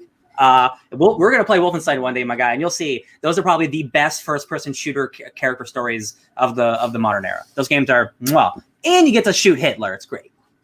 Sparks, you look like you wanted to say something a little bit ago. No, I had to yawn and I was trying to keep it in. I'm sorry. Oh, sorry. Now that you said that, I'm a little less interested. I'll be honest. As good as those games probably are, I do really want an adventure Indiana Jones game. Yeah, so and I could, of course, they could change, but it's just that's not always what happens. They make one type of game. They're not going to completely switch up their things. That's how you get a cyberpunk. Yeah, but we will see what this game turns out to be. But it's coming. Cool. Do you have the other Star Wars announcement? Yes. Ubisoft is developing a open world Star Wars game. That's the one you're looking for. It's not Indiana Jones, but there's your open world game. Well, I don't want an open world game. I just want an adventure game.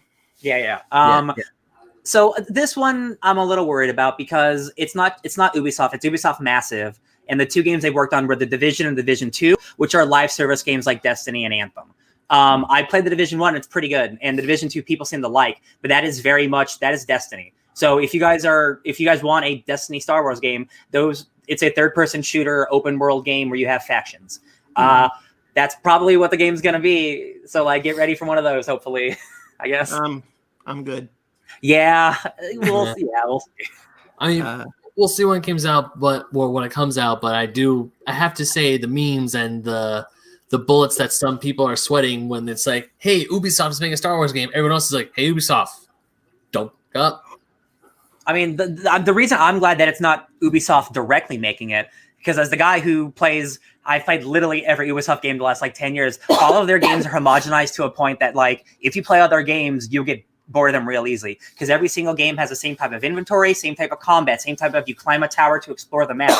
That's all of those games. That's every Assassin's Creed game. That's all their racing games. You have to go to a point to unlock points on a map. That's even in racing games now. Wow. So I'm glad it's not Ubisoft directly. That being said, I also don't want a Destiny Star Wars game. So you get what you get. You win some, you lose some. You know what you mean? Well, hopefully, the Lucasfilm Games did say that they eventually wanted to get to the output that the old LucasArts did. So hopefully it won't even matter that these two developers are developing games that we don't like, because in a couple months there will be a game that we do like. Absolutely. Right. This is probably just tip of the iceberg for what's to come. Yeah. Okay. Real quickly, Ben Affleck is directing something for Disney. Oh. Ben Affleck is going to write and direct Keeper of the Lost Cities, which is an adaptation of a book series. He is writing it with Kate Gritman. Oh, it's a high fantasy. I'm not going to read out the whole thing. It's like a high fantasy chosen one story. Interesting choice for Ben Affleck. Okay, all right. I love it. He's a very good director sometimes. He is. So I'm glad, he's had a rough couple of years, personal life. So I'd like to him get back to his dreams. That's great. I love it. Yeah. It's a high budget fantasy is different than he's ever directed before. So new challenges there. I love it. Excuse me. And then finally, Disneyland. Not finally on the news. Finally with Disney. Disneyland has canceled their annual pass holder program. Personalities disappeared everywhere. Yeah, pretty much. They basically mentioned that they're going to be giving refunds to everyone who's already prepaid on their passes, and it makes sense. They can't be open, they can't make money. So yeah, and I don't expect a bunch of people to pay money to a place I can't go to for a year, especially with how expensive annual passes are. So this. I get it. And they did pause the annual passes. Oh, okay, that's smart.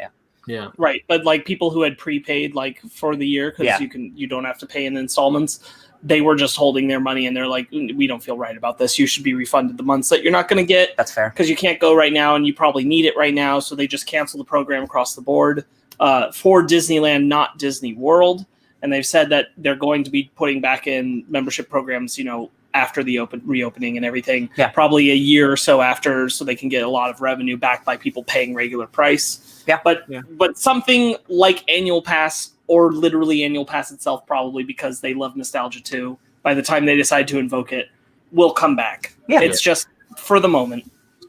Yeah, I mean, here in Cal, it sucks because I was hoping to get an annual pass against Sunday.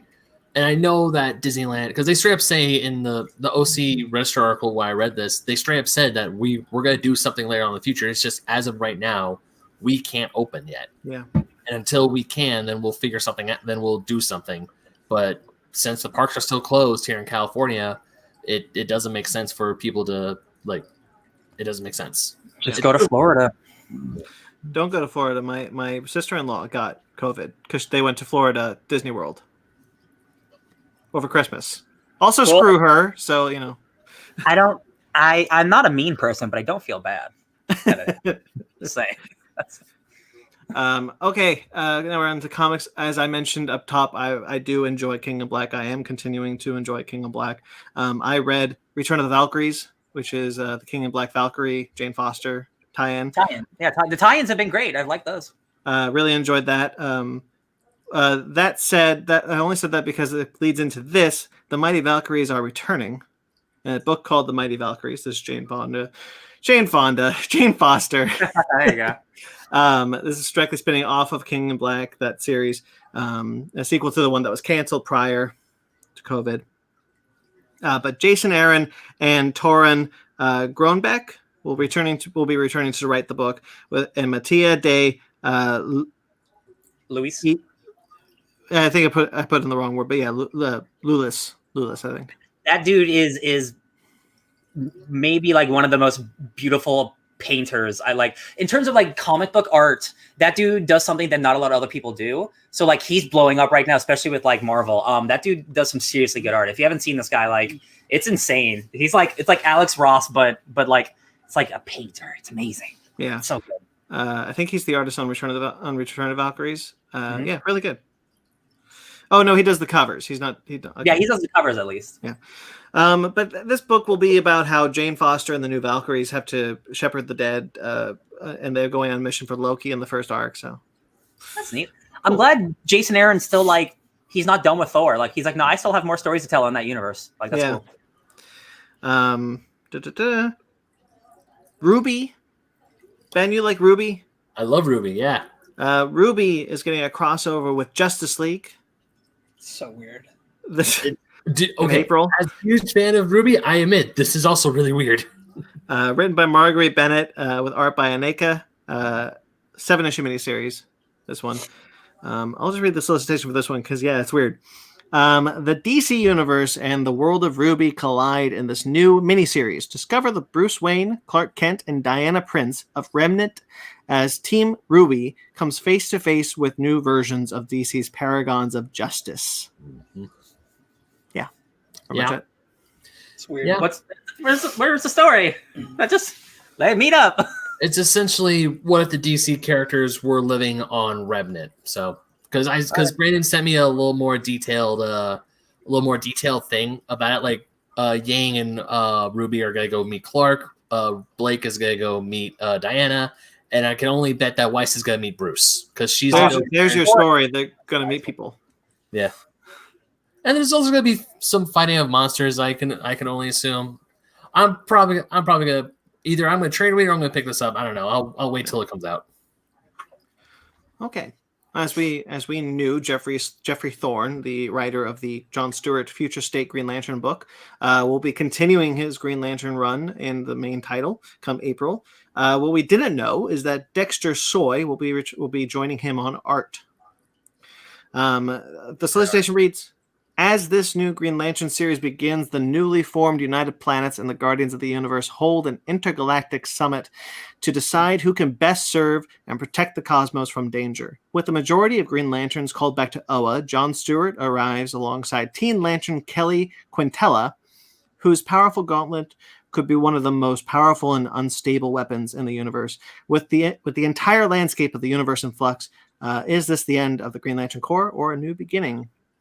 It's not the end, I can tell you that, because it's a number one. They also said that the Green Lantern Far Sector will be joining this series as well when her series is done. Right on. Yeah. Green Robin. Lantern. Damian Wayne. Robin! Yeah, Robin! Damian Wayne is getting an ongoing series from Joshua Williamson and Gleb Minikov. Oh, I love Gleb. He's so good. Joshua Williamson apparently talked about this being like he pursued this, like he really after Flash, he was like, I want this. He wrote a one-shot of Damian a decade ago in a Batman Superman title. In like Batman Superman like 77, he wrote a one-shot about Damian. He said, I've been wanting to write a Damian book for 10 years and it's finally happening. So like, hell yeah. So after learning of the deadly League of Lazarus tournament, Damian Wayne has a new mission, winning the tournament and prove he is the greatest fighter in the DC universe.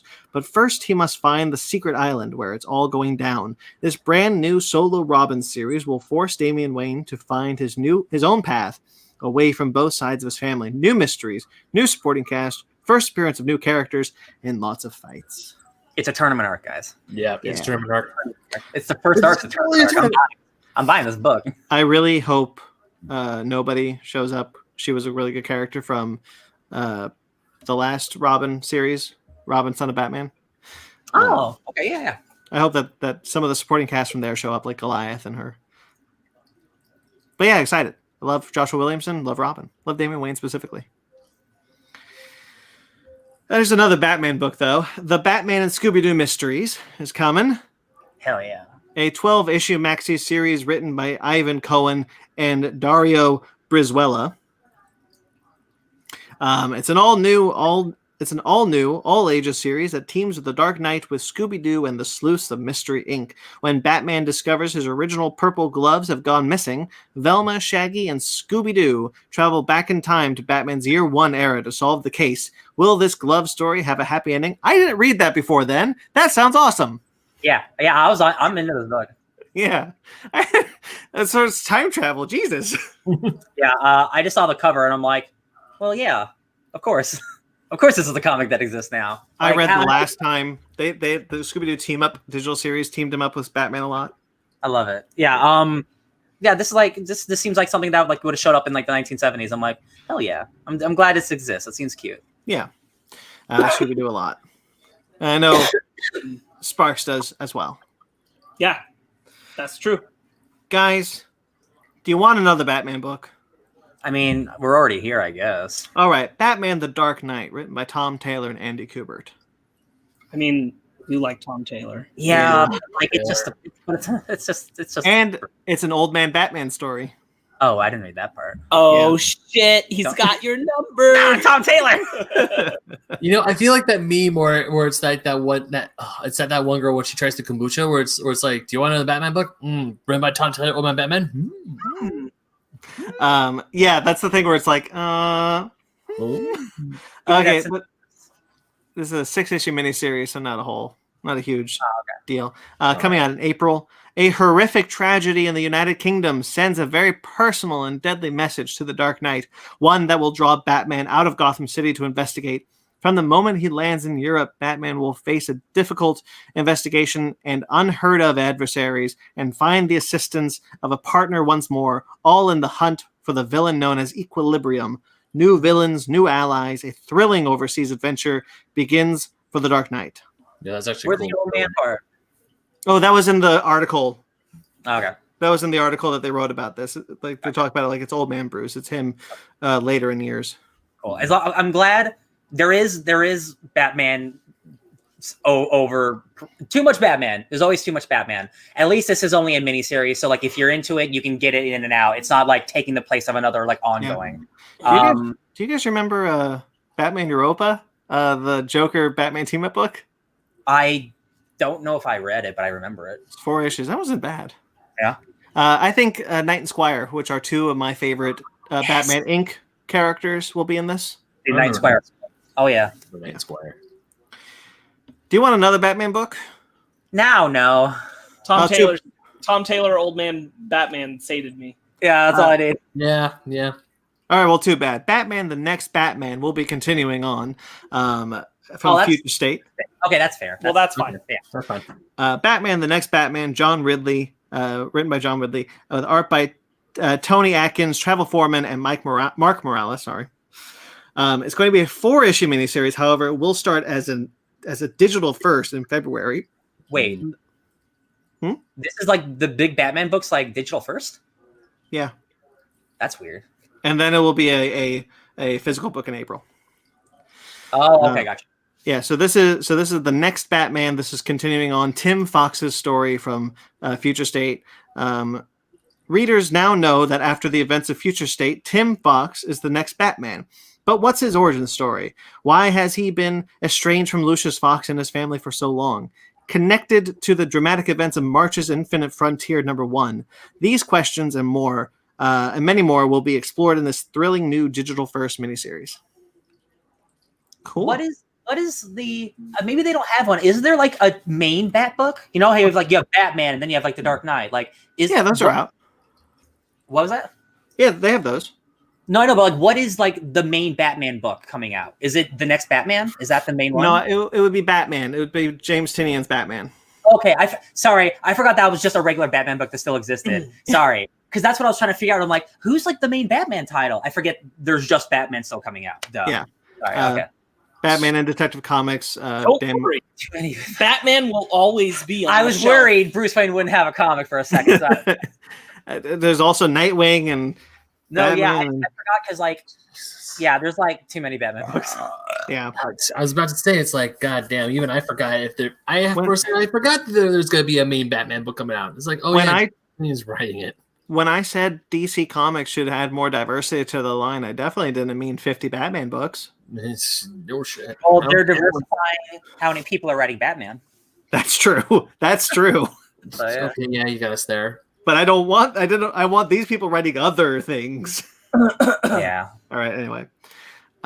So some release dates. Guys, we're back. Release dates are moving again because, hey, still a pandemic. Hooray. No Time to Die has not been delayed yet, but they're thinking it's going to be delayed until November. It's coming out in April so far. So there'll be more. That movie will have been pushed back a year and a half. Yep. God, 2019. No, Apple, I think Apple is trying to buy it too from MGM. We were like 2 weeks away from getting that movie. We were. When we shut down. Yeah, you're right. Oh man, Morbius has been moved from its March place to October 8th. I totally forgot about that one. That actually works for me. That's like a spooky movie. October, if theaters are open, like that fits more than March or whatever. Or April. Yeah. And then probably the biggest move was that Godzilla vs. Kong has been moved up from May 21st to March 26th of this year. Cool. So trailer when? I think they're just dumping this movie, you guys. I think so too. I'm just kind of scared. I know it's not always the case with marketing. You know, we do get trailers late sometimes, and we are in a pandemic. But this seems like a movie they'd want to market hard on, considering it's a huge blockbuster. And I did hear rumor that there will be a Super Bowl trailer, not just like a 30-second snippet, an actual trailer. They're going to do a Super Bowl this year? Yeah, NFL Super Bowl 55. They're still doing one. No one's probably going to be in the stands unless. Anyway. Is that February? Right, February. Yeah. So they're going to wait for like a month or less before we get that trailer and the movie comes out. That's crazy. I think a trailer is coming next week. I do. I hope you're right, Brandon. And if it doesn't, then screw Warner Bros. Apparently, this does come after a lengthy discussion with Legendary Pictures about this, because Legendary, obviously, as we know now, did not know they were making this move and was concerned about the financial stability of all these movies, especially since sue them or something. Well, yeah, they were going to try and sue them, especially since Netflix offered $250 million for Godzilla vs. Kong. Yeah, and HBO Max and HBO was like, "Nah, it's ours for free. You get it for free." So like no money. So they must have been like, I think this is the compromise. I think this is Warner Brothers saying you're going to give us Godzilla vs. Kong. We'll give you Dune. Yeah. It's just so sad to have this big monster smackdown that you've been looking forward to for a while. Yeah. That you can't go see on the big screen. Absolutely. Yeah. Yeah.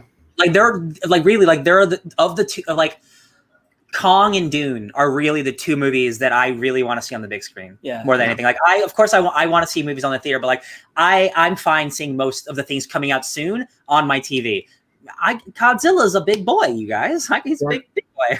Godzilla is one that I feel should definitely be on the big screen, especially with King Kong. I mean, holy hell. I've been waiting for this one for a while. You didn't see Godzilla vs. King Kong? King Kong versus Godzilla? Sorry? Oh, no, I own that on VHS. Owned. I think Oh, so angry about that movie. I think that this is indeed a shame. Yeah. Generally, when we start getting like behind the scenes, like, oh, here's a first look, like pictures, trailers usually show up not far behind. To be fair, so I do think we'll get a trailer soon. Yeah, like all the pictures were pictures that we now know are from that sizzle reel that they released for HBO Max, which showed the same pictures were in footage form for Mortal Kombat, Space Jam, Matrix 4. Well, Mortal Kombat had a whole Entertainment Weekly article that released a bunch of new images. This is true, but about half of them were in the footage of the HBO Max sizzle reel, and so was all those other titles. I think it feels like something's got to happen. Disney spoiled me because after that investor meeting, I'm like, I always want to know what's going on now. I want to see the Warner Brothers sizzle reel now. Yo, seriously, no, it's just that guy from election night who ran for like the 36 hours of time, and they were making the comparison. So It's Always Sunny in Philadelphia. It's that guy coming out. He's like, we don't know. As I was going to say, who said Flash? How badass does Sub-Zero look in that sizzle reel for World Kombat? I can't get my hopes up too high. Mortal Kombat's my favorite fighting game franchise. I love that franchise so much. I can't. The pictures look good. That look some good pictures. I like the logo a lot. I was kind of at first, but now I was like, no, I'm going on to it. Yeah, hey, Mag. Holy crap, he's here. Oh, hi, Mag. Yes, Mag says not even 40. Yes. It's a shame that I won't get to watch Godzilla vs. Kong in theaters. Driving. That's not the same. No, it's not. But it's still bigger than it. It's not the same. Right. I'd go to see Godzilla in the drive-in. I don't care. Here's what we'll do. I'll bring my TV downstairs, and we'll just like two computer monitors, have them side by side, and it's that look big. So you just have a giant bar borderline in between. Yeah. All right. Anyway, that's enough of that. Now on to Umbrella Academy. We got the cast for the Sparrow Academy. If you saw the end of Umbrella Academy Season 2, the Sparrow Academy has replaced them in the timeline. So now we know who will play the Sparrow Academy. Obviously, we know the actor coming back for Ben. Justin Cornwall will play Marcus, a natural-born leader that oozes confidence and keeps the family together, who is equally as charming as he is chiseled in Colossus. Cool. Brittany Oldford will play Faye, who sees the world in a special way. She's typically the smartest person in the room and willing to negotiate, yet once you cross her, there's no turning back. Jake Epstein will play Alfonso, a scarred crime fighter with a caustic and biting sense of humor who enjoys verbally berating his enemies almost as much as he enjoys a good pizza and a 6-pack of beer. I feel that. Genesis Rodriguez will play Sloane, a romantic dreamer eager to see the world beyond the academy. Even though she feels tied down to her family, Sloane has plans of her own, and she may just act on them. Remind me who Genesis Rodriguez played again? I don't know. Sparks, do you know? I don't actually know who any of these people are. You've seen her in things. I'm sure. I most often think of her in Tusk. She's been in other things. She's also the voice of Honey Lemon in Big Hero 6. Oh. Yeah, she was in Annihilation. Oh, yeah.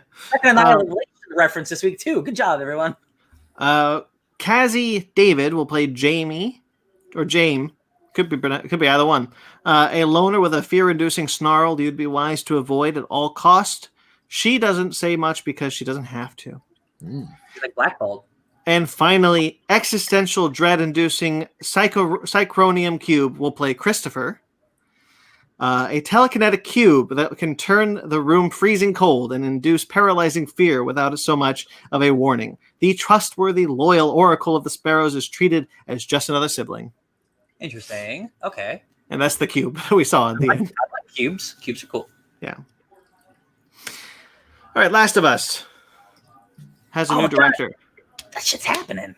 The new show, Last of Us, has a new director in Kantemir Balagov will direct the series. Yeah, Neil Druckmann was like, "Yo, this dude he does great work. I think he's gonna make our show real good." So like that show's happening. You guys remember there's a Dungeons and Dragons movie coming out, right? That has Chris Pine. Hell yeah, I'm waiting for it.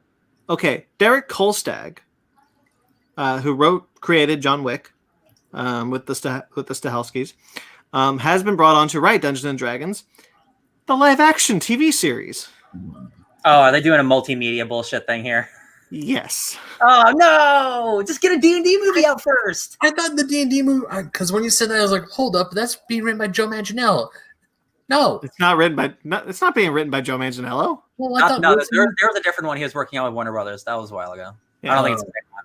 Damn it! I don't ever think he was writing. I think he was developing one. No, he was definitely writing one for sure. He's a campaign man. He does what I do. Yeah, he's a dungeon master. He knows his shit. No, I know that, but I mean, I'm not saying I don't think he was writing the script. I think he was developing the movie with them and coming up with a story and things like that. Okay. But yeah, so Derek Kolstad will be writing a Dungeons and Dragons TV series. Not the same project as the movie, so the movie did not turn into a TV series. And apparently Paramount is looking for more writers to pen projects within the Dungeons and Dragons universe. So they're gonna go all in. They're looking for that next Transformers didn't work out, and so they're looking for that next thing. The thing is, Dungeons and Dragons has been around for so long. Like the universe is huge. Like it is a decades long lore. Yeah, they can do it. The universe for Dungeons and Dragons is multiple universes. Yeah. You've got... Well, look for more multiple Dungeons and Dragons TV shows. Seriously. It makes more sense as a TV show because it's like episodic, like adventuring. Like if you want to make a big like epic fantasy movie, sure, but like honestly, D&D works best as like a mildly low budget sci-fi show or a fantasy show. I think. Is the Critical Role animated show still a thing? I have no idea. I don't know. Yeah, because probably not. No, that's you could look it up. I can. Yeah, hold up. That's fine. Yeah. Okay. So Dungeons and Dragons, cool. Mortal Kombat had an Entertainment Weekly article we saw. We got some new information on Mortal Kombat, talking about Lewis Tan, who is the new original movie character for this movie. I thought when we originally talked about this that it was just going to be some generic white guy. He's like, and it's not. So like, at least it's a cool dude. Yeah. So he talked about it. He has a birthmark of the Mortal Kombat logo. Which leads him to Sonya Blade, who leads him to Raiden, and then that's how he gets involved with our favorite characters of the Mortal Kombat franchise to fight in the tournament to beat Outworld. Yeah, that's an interesting idea. It's like an Iron Fist thing, like he's tied to the lore mythology somehow as a new character, which is fine, doesn't really matter. But I'm just excited because like that interview talked about like this is gonna be like an action ass like balls to the wall martial arts movie, and like so much blood. He said that the fatalities alone almost gave them an NC-17 rating. Yeah, I am beyond excited. Because like, gore porn isn't like always fun, but like Mortal Kombat was like the original, like, yo, we punching heads off you guys, and like it'd be fun to see that sometimes. I like it. I like Moida sometimes. Moida. I am looking forward to this. I liked what I saw so far. Amazon's Lord of the Rings TV series has a synopsis. It's a little long. I'm not going to read the whole thing, but it doesn't really say a whole lot other than it takes place thousands of years before Lord of the Rings and The Hobbit. Which we knew. It's going to be a rollicking adventure with new characters and old. If you were just going to be like, Jerathine Baron goes from this place to deliver the message, I'm like, I don't know what any of that means. I'm glad you didn't read a synopsis. It talks about like there will be old characters that we know from the franchise and new characters. I'm thinking a young Gandalf. I'm going to say it can't be too many characters because half those characters would not be born yet. Yeah. Wait, would Gandalf... No, Gandalf's lived through all three ages. Gandalf and some elves are basically the only people who could show up. Yep. Yeah. Everyone else is like human and they don't live long. Yeah. Well, not the elf we know. Legolas can't show up. No, but like Elrond. Elrond could, and what's her face? Kate Blanchett. Yeah, Galadriel. Ben, you said you were gonna say something? No, I'm still trying to find stuff for. I'm gonna say if you can't find it at this point, might don't even worry about it because I forgot what you're even looking up. Go ahead. Critical Role animated show. All right. That's it on that news. So now we're in trailers. T-Talk. Welcome to the trailer park. Clarice. Let's start with the new trailer for Clarice. I literally don't care. Nope, neither do I. I don't either. I will say, like, it's not the worst looking show I've ever seen. It looks like it's trying to be Hannibal. It does look like it's trying to be Hannibal. And it doesn't have Brian Fuller's eyes, so it's failing. Yeah. And I don't care. Yeah. Moving on. Yeah. Interesting. To me, it just looked like any other procedural. No, there's definitely some shots where like they're trying to be artsy, clearly in like the Brian Fuller Hannibal style. But you're not that. If you watched it, I don't know how much of Hannibal you watched. That's the first couple episodes. Yeah, it's definitely, there's moments where I'm like, I see what you're trying to go for, but no. Yeah. No, thank you. No, thank you. Okay, Willy's Wonderland and Nicolas Cage's new movie. Five Nights at Freddy's, baby. Let's do it. Yes, exactly. Five Nights at Freddy's. I want this. They're also making a Five Nights at Freddy's movie. Yeah, I know. I will be honest. I wish there was any inclination that Nicolas Cage was going to be like a wacky character. Sure. It seems that he'll be very straight. That's fine. It's just not what I was expecting. Not necessarily what I wanted, but I'm sure I'll still enjoy it anyway. Mm-hmm. I hope that he secretly like gets just unhinged and weird at some point. I basically want a third act Mandy turnaround. I mean, I fully expect that. I think we even see in the trailer he dances around a little bit. Like I think he's hiding something. That's why he doesn't want to tell anyone who he is. Yeah, yeah. Mm-hmm. It looks good. Still, I can't. I just like. Oh, sorry, Brandon. Just said I was excited. Yeah, I was like, when I first saw it, I was like, oh god, is this gonna be a Five Nights at Freddy's ripoff? And I was like, it is, but the main guy actually fights back. And I'm like, you know what? I like that. I like that a lot. Although you could have just done the Five Nights at Freddy's. The story in the first game isn't really that. But the thing is, like, you don't fight back. Like you die. No. Like that's There's no fighting it. Yeah, you just survive the night. Whereas this one, he actually has a job to do. Beats the shit out of an animatronic. Well, that's what I'm saying. I would not be surprised if they decide if they take Five Nights at Freddy's in this direction. Well, because they're building a whole lore about human sacrifices and something. So looks interesting. Because what I like about it that I don't feel like you would have gotten with Five Nights at Freddy's is that there's like a whole town element to it. Yeah, which I'm really intrigued by. I think if you did Five Nights at Freddy's 1 for 1, it would have just been Nicolas Cage in there alone. Mm-hmm. It would have been a cage match, and I just don't need that for my movie. Yeah, you bastard. I like the elements that the town can bring to it. Me too. Bliss, Owen Wilson's new movie. Wow. Yeah, that looks great. Yo, weird as hell. Is it about rich people pretending to be poor to feel something? Is that what I'm getting at here? I think so. I don't know. And like that's just alone, it's like that's high concept and crazy, but that's what I felt it. Like these rich people are going to these bad worlds. That's not what I thought it was. I think that it's utopia has been achieved. Yeah. And people can't appreciate it anymore. Okay. So they need to go through therapy to live lives reminding them of how shitty it could have been. Gotcha. So not rich so people. that they can enjoy. Yeah. But I don't think like it's an elitist thing. I think like everybody lives a good life now. Yeah. And so they need this to be reminded of like the experiences of trauma. That makes sense. Yeah, because that's what I think Salma Hayek was saying. It's like, wait, everything's fine. What I was living through, the hellhole I was living through wasn't real. And she's like, yeah, but now that you get to appreciate the finer things in life now. But I also have a feeling the utopia is bullshit. Yeah. Yeah. Well, because we see it in a simulation. We see it kind of falling apart. Do you remember? I think there's going to be some like what's real, what's the real world, what's not the real world. Do you remember Awake? I mean, I never saw it. No. Jason Isaacs show Awake. Awake. I heard The Wake. Awake. Yes, I remember that. Yeah, where he would go to sleep, wake up in the world where his son was still alive. Yeah. I felt the same way here. Like, you know, what's the real world? Right. That's a very similar one-to-one concept where he keeps constantly switching between a world where they died and a world where they didn't. Yeah. And what that's doing to him. It is very similar. I do think that like what the concept is possibly going to be turned on its ear to be is that he's actually like going through a therapy thing to make him deal with trauma, to make him believe in the utopia, that the utopia is going to be, and several of the other realities he sees are also fake, but one of them is real. The one probably where his kid is graduating seems to potentially be real. Yeah. Either way, it all looks interesting. Yeah. I like high concept stuff. They got superpowers in the fake world. I love them I think that's such a great weird duo, Selma Hayek and Owen Wilson. Mhm. I love that.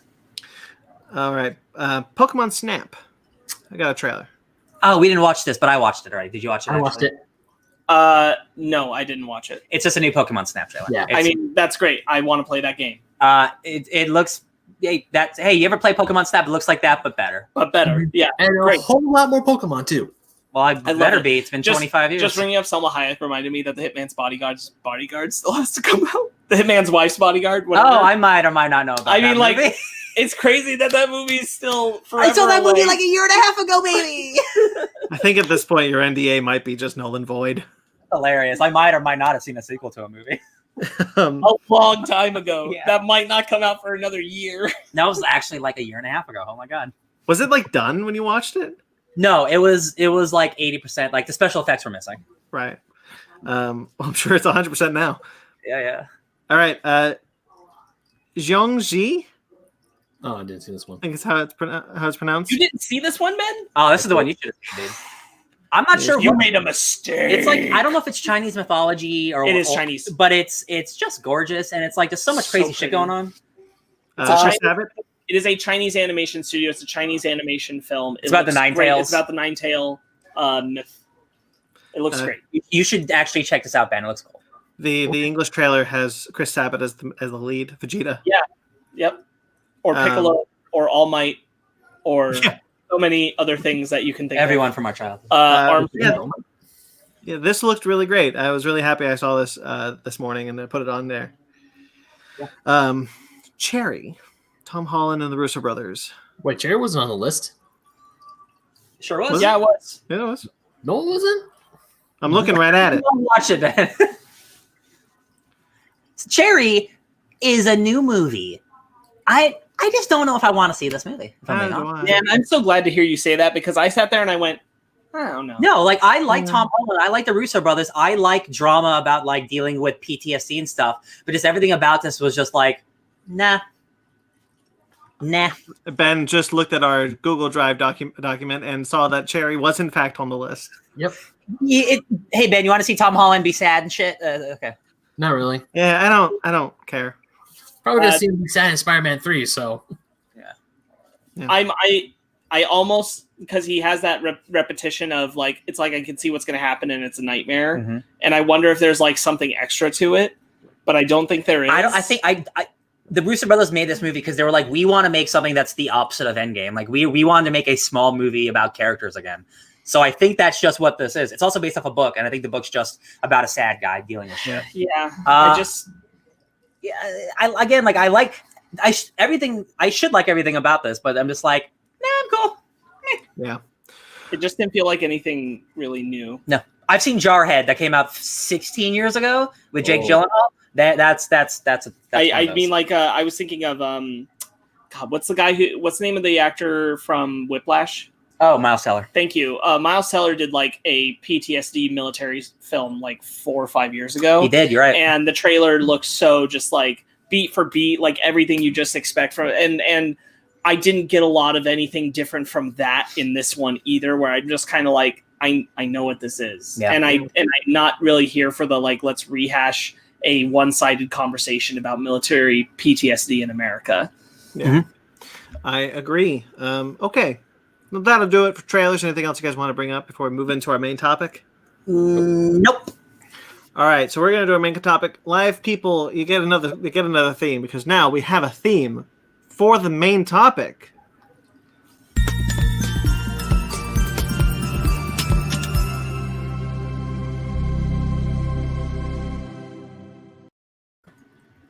Beautiful. Here we are.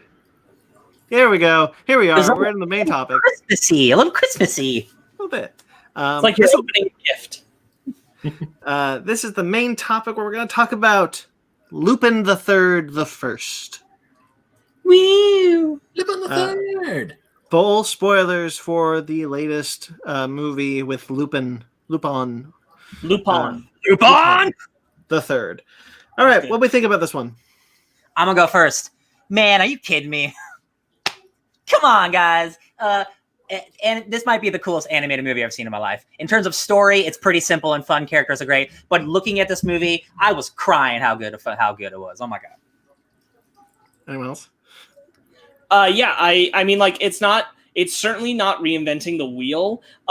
Definitely not if you have any experience with Lupin. There's a lot of just kind of the same stuff here. Yeah. It's not really new in a big way, but it is fresh, fun, lively, and beautiful to look at. So I really enjoyed it. Real quickly, Mag says, love it. I'm going to assume that means the theme.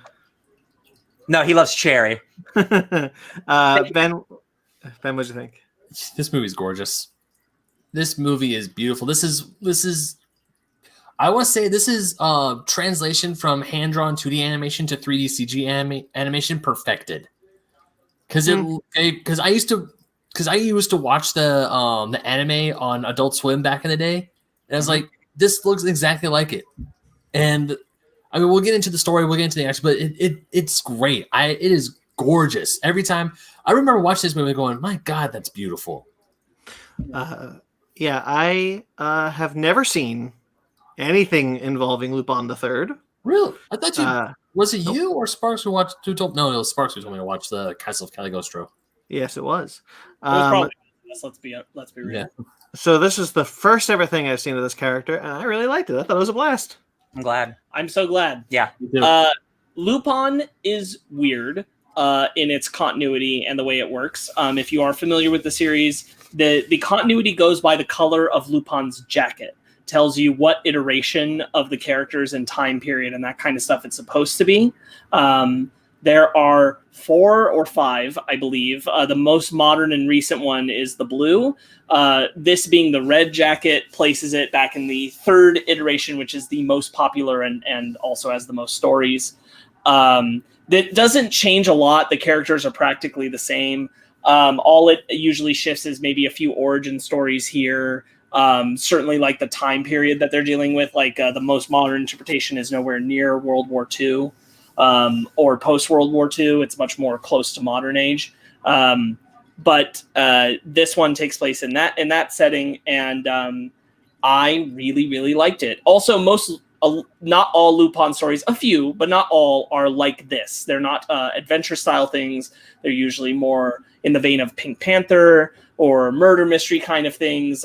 This one is a globe-trotting adventure. Indiana Jones. Yeah, like my memory of Lupin, again, it's from Toonami or Adult Swim like 15 years ago. It was Adult Swim. So I'm going like, does Lupin have aliens? I don't remember this shit happening in this show. It was a nice fucking pace, yeah. There's a line where it's where someone says like I think Lupin says that thief and archaeologist aren't too far off, and I was like, yes, if Indiana Jones has taught me anything, that is true. Yeah. I said the same thing. Yeah. I mean, there wasn't. I remember someone posted a meme. It was like, how long does a thing have to be in the ground before when it goes from grave robbing to archaeology?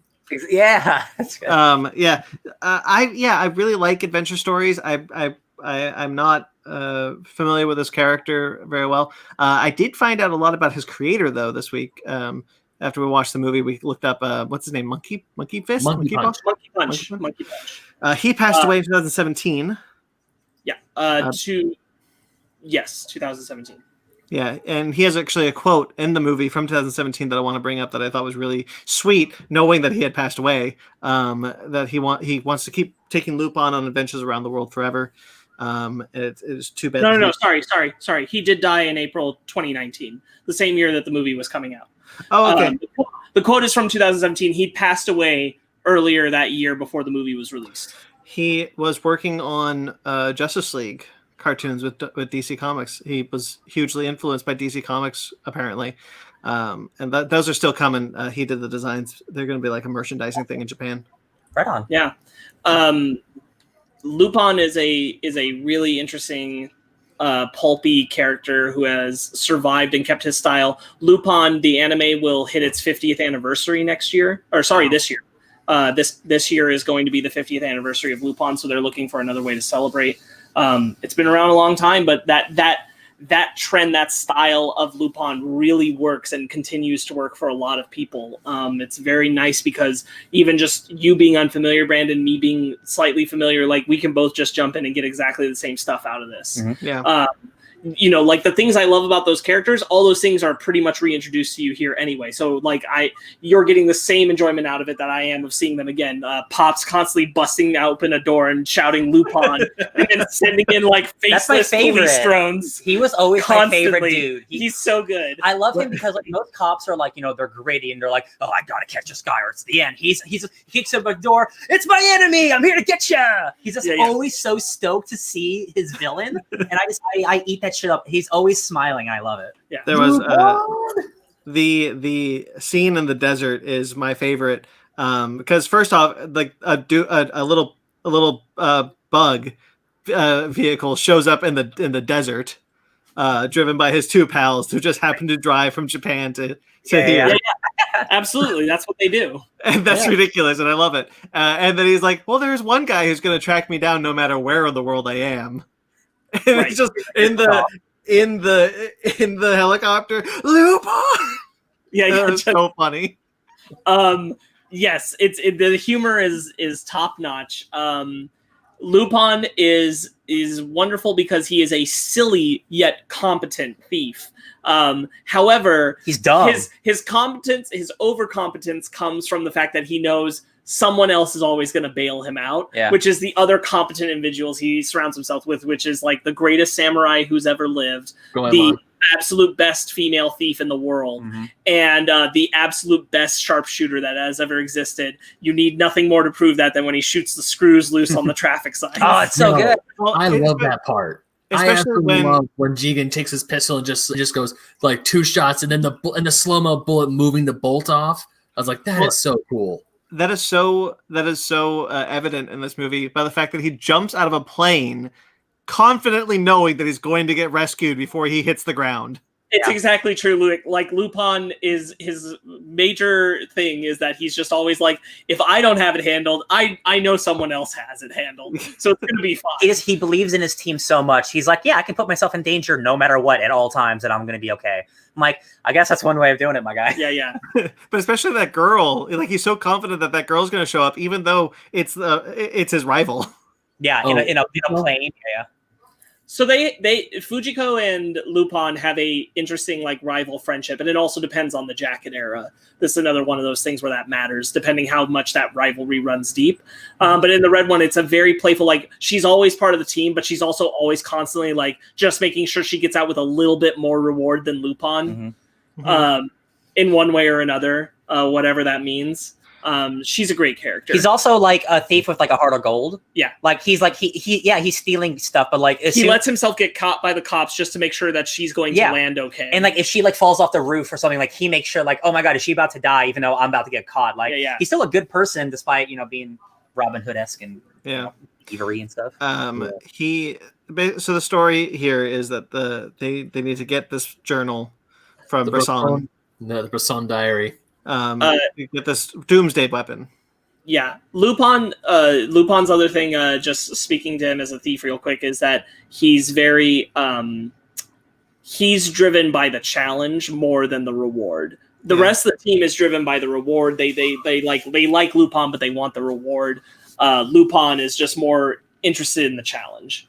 Which is why they also get frustrated with him a lot in a lot of the other properties, because he'll constantly stiff them on the reward because he'll ultimately decide to sometimes return the thing or give it to somebody else. And they're like, what are you doing? He's like, I just want to make sure I could get, like he doesn't care.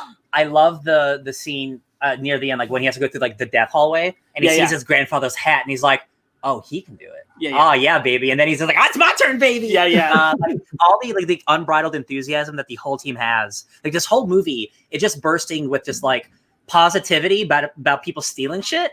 And it's just so fun. Like it really makes me want to revisit all that old Lupin shit that I used to watch. Because like, again, seeing Pops just pop out, I'm like, oh my God, I missed that dude so much. I didn't even know. Yeah. Just whatchamacallit? Like when they're trying to play around, when they're trying to figure out the combination to the key to open the diary, the famous like clock, because he's like, hey, I don't know why this feels nostalgic for some reason, and he's like, hey, it opened. How'd you open it? Yeah. Well, yeah, Yes. he knows. He figures out pretty early that their grandfathers knew each other. Yeah. Right. Hitler's in this. Well, kinda. Apparently, Interpol created.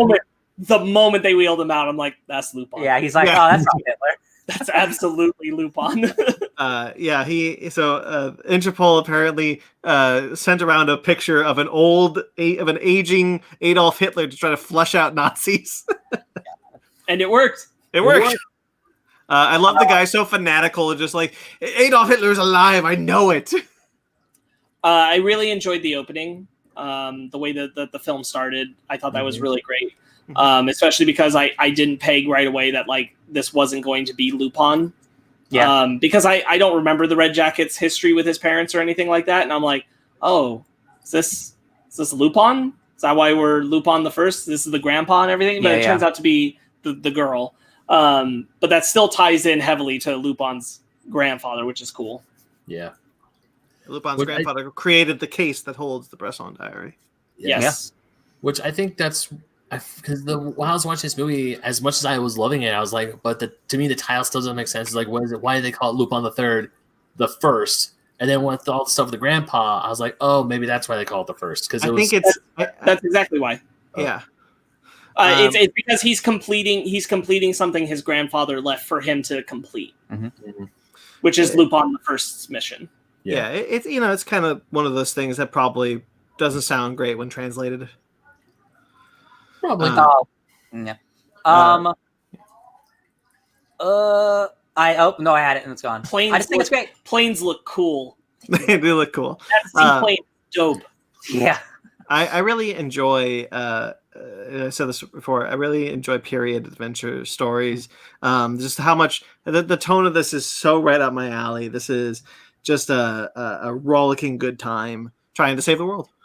Mm-hmm. Yeah, it really is. There's a lot to enjoy both in the beauty of the animation. I will admit to like somewhere around like the 5-minute mark to about the 15-minute mark, probably it was bothering me a little bit to watch the dub, which I preferred to do because I'm acclimated to the dub voices. I've watched everything I've watched of Lupin. I've watched in the dub. I love the dub voices. So I didn't want to move away from that. This animation is so crisp and good, though, that the dubbing is much harder to get away with than it is in 2D animation. So, but once we got a certain length in, I just started gelling with it and not paying too much attention to it, just soaking in the animation at wide without trying to pay too much attention to the lips syncing, because it was never going to go 100%. So that's actually one of my criticisms of the movie, because I noticed that too. I'm around the 5-minute, 15-minute mark. I want to say I really started to notice it when Lupin and Letitia were in Letitia's apartment. And for some reason, I'm just like, the lips, because I get it. Dubbing is hard. It is a really hard thing to do, and they don't always nail it. Well, more than that, it's not even the dub's fault. The animation is not like what they usually animate Lupin in. They are making those lips and it's mouths not just open, close. Make the motions that they are saying in Japanese. If you watch the Japanese, it's perfect. It's absolutely like 100%. So it's not really the movie's fault. It's not. They're also knock on. They're not going to reanimate the entire movie just for the. They're American doing audience. the best that they can. It is just the hardship of this new animation format makes that a challenge. But I thought ultimately it still worked really well. There was just a moment of adjustment I had to get through. Mm-hmm. Once you get past that, because I got past that adjustment the same way you did, and it was the rest of the movie. It never bothered me at all. That I think I was going to say I also think it was unfair to mention as a criticism, seeing as it is not in fact the movie's fault. But this made me think of made Ryan think of it too. The Earwig whatever the Ghibli movie is, the new Ghibli movie that's coming out. And we watched the English trailer just last week, and I'm like, wow, that looks like an awful mess. And the thing is that like I can't even embrace that dub because the animation has already lost me. So I definitely couldn't watch that one in dub if I tried. But watching this one, I'm 100% out on that Ghibli movie. I can't do it. Like, that looks so garbage in comparison to this, and I cannot believe that it's coming from Ghibli when this is out. You put them side by side. This is so gorgeous. Yeah, you put them side by side, and you're like, how is this a thing? This movie is going to come out this movie came out like a while ago. And that Earwig movie or whatever is like coming out soon. Yeah, this movie's top to bottom gorgeous. I can't say it, like it looks so good. I am not usually a fan of going the 3D direction over 2D in anime, but if you're going to put this much effort into it, this much heart into it, then you know great. why? Awesome. You know why I think it also really works is that it's still is overexpressive like an anime.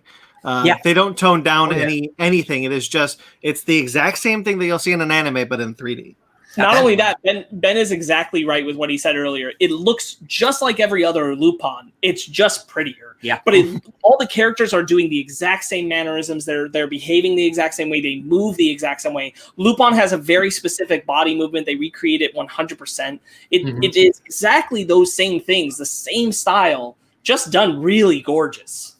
I mean, I watched Castle of Cagliostro way back in July. So if I were to watch Castle of Cagliostro and then watch Lupin the Third, the first again, I would have been like, these movies are great. I mean, yeah, one's 2D, one's 3D, but I would not have been mad for the jump to 3D because all of those, like the mannerisms, the facial expressions, when Goemon like does his sword thing and chops something in half, and it's just like awesome. It's like that looks just like it would have done in the 2D version, but now it's 3D. The biggest thing for me, I think the biggest praise I can give it is that at no point did I feel like I was watching a video game cutscene. I always felt like I was watching an animated film. It was always on that standard. It was always delivering 100% with its characters, with the detail, with everything that they were portraying. I was like, I am watching an animated film. I am not just watching a really well done video game cutscene. How cool is that Doomsday Eclipse thing from a pre-ancestral race apparently that now exists in this universe? But it creates like little miniature like black hole bombs. Sick. Things that drop just like the seismic bombs. I was thinking seismic bomb. Fett and Jango like, Fett drops down and creates a black hole. Incredible. Yeah. Looks great. Yeah. So if someone hypothetically, let's say a friend of mine was interested in getting into Lupin the Third, where should they start? Netflix. I do not think you can go wrong with starting at Castle of Cagliostro. It is not the first thing by any timeline or anything like that. However, it is a great introduction to that world. I know like you've been introduced now with this. It's still a great place to go. That is Hayao Miyazaki's debut film. That's a Ghibli baby. It is gorgeous. It's wonderful. It is a good time. You cannot go wrong with it. After that, I would probably recommend choosing one of the series. There are 5 parts. They are not connected to each other. They are their own self-contained long. They're like are they like Tenchi Muyo? Sort of. I mean, like again, like this goes back to Lupin is based at Blue series is good. Exactly. Like the Blue Jacket series is good. The modern era I really enjoyed, and you don't really need to know anything beforehand. I really enjoyed the most recent run, which was Lupin the Third Part 5. Again, that is just like it is its own running story throughout the series. It has nothing to do with the previous ones. You don't need to worry about that. You can just jump into that show. So Lupin's very easy to just kind of pick and drop in. Okay. But, you know, off air, you and I could talk about like what I've seen, what I would recommend, that kind of thing, or things I've heard are good. Brandon, did you just mention Tenchi Muyo? Yeah. Nice. Yeah, I watched Toonami. No, I only watched Tenchi Muyo because a kid in my science class back in high school gave me or loaned me some videotapes with like the first 6 episodes on them, and I loved it. And I couldn't find it ever again. Oh man, Tenchi Muyo is weird. Oh no, I know Tenchi Muyo. I remember I watched the beginning of the first series, and then like they're like more Tenchi Muyo, and I was like, oh cool, and it's a completely different continuity. I'm like, I don't understand what just happened. Right. Tenchi's something else. Mag says TV specials and other films are different when talking about Lupin. Yeah, there's all kinds of different things. There's special films for just the members of the team. There's a Fujiko one. There's a Goemon one, Jigen one. They're all there. There's a lot that you can dig into. No problem. What series was it that aired on Adult Swim in the early 2000s? Do you know that? I want to say it's Lupin the Third Part 2, but it might be Part 3. Okay, because that's where I first started watching Lupin the Third, and man, because I can't remember what color his jacket was. It says part 5. That's the most recent one. Oh, that's aired on lies. Toonami. Oh, Mag apparently says part 2. Part 2. Well. Yeah, that's what I thought. Yeah, part 2. So I really love Lambert's whole turn when he's like, yeah, I don't even care about the Fuhrer. Like, I got power now. F you. And I'm like, this is exactly what I want this character to do. And he's a craptastic person, but he still takes the bullet for the girl, which is real nice. And he's so confused about why he did it too. Yeah. Yeah.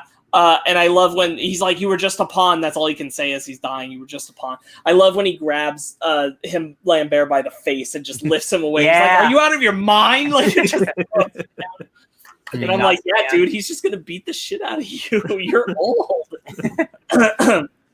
I thought the opening was also really good. Just a great like ease into the mystery. Both the opening with her as a baby and the grandfather Bresson being shot, and the James Bond opening, and him you seeing him early on, Lambert seeing her and making the plan to get her later, and then also jumping to the present for the film, which is when Lupin is trying to steal it.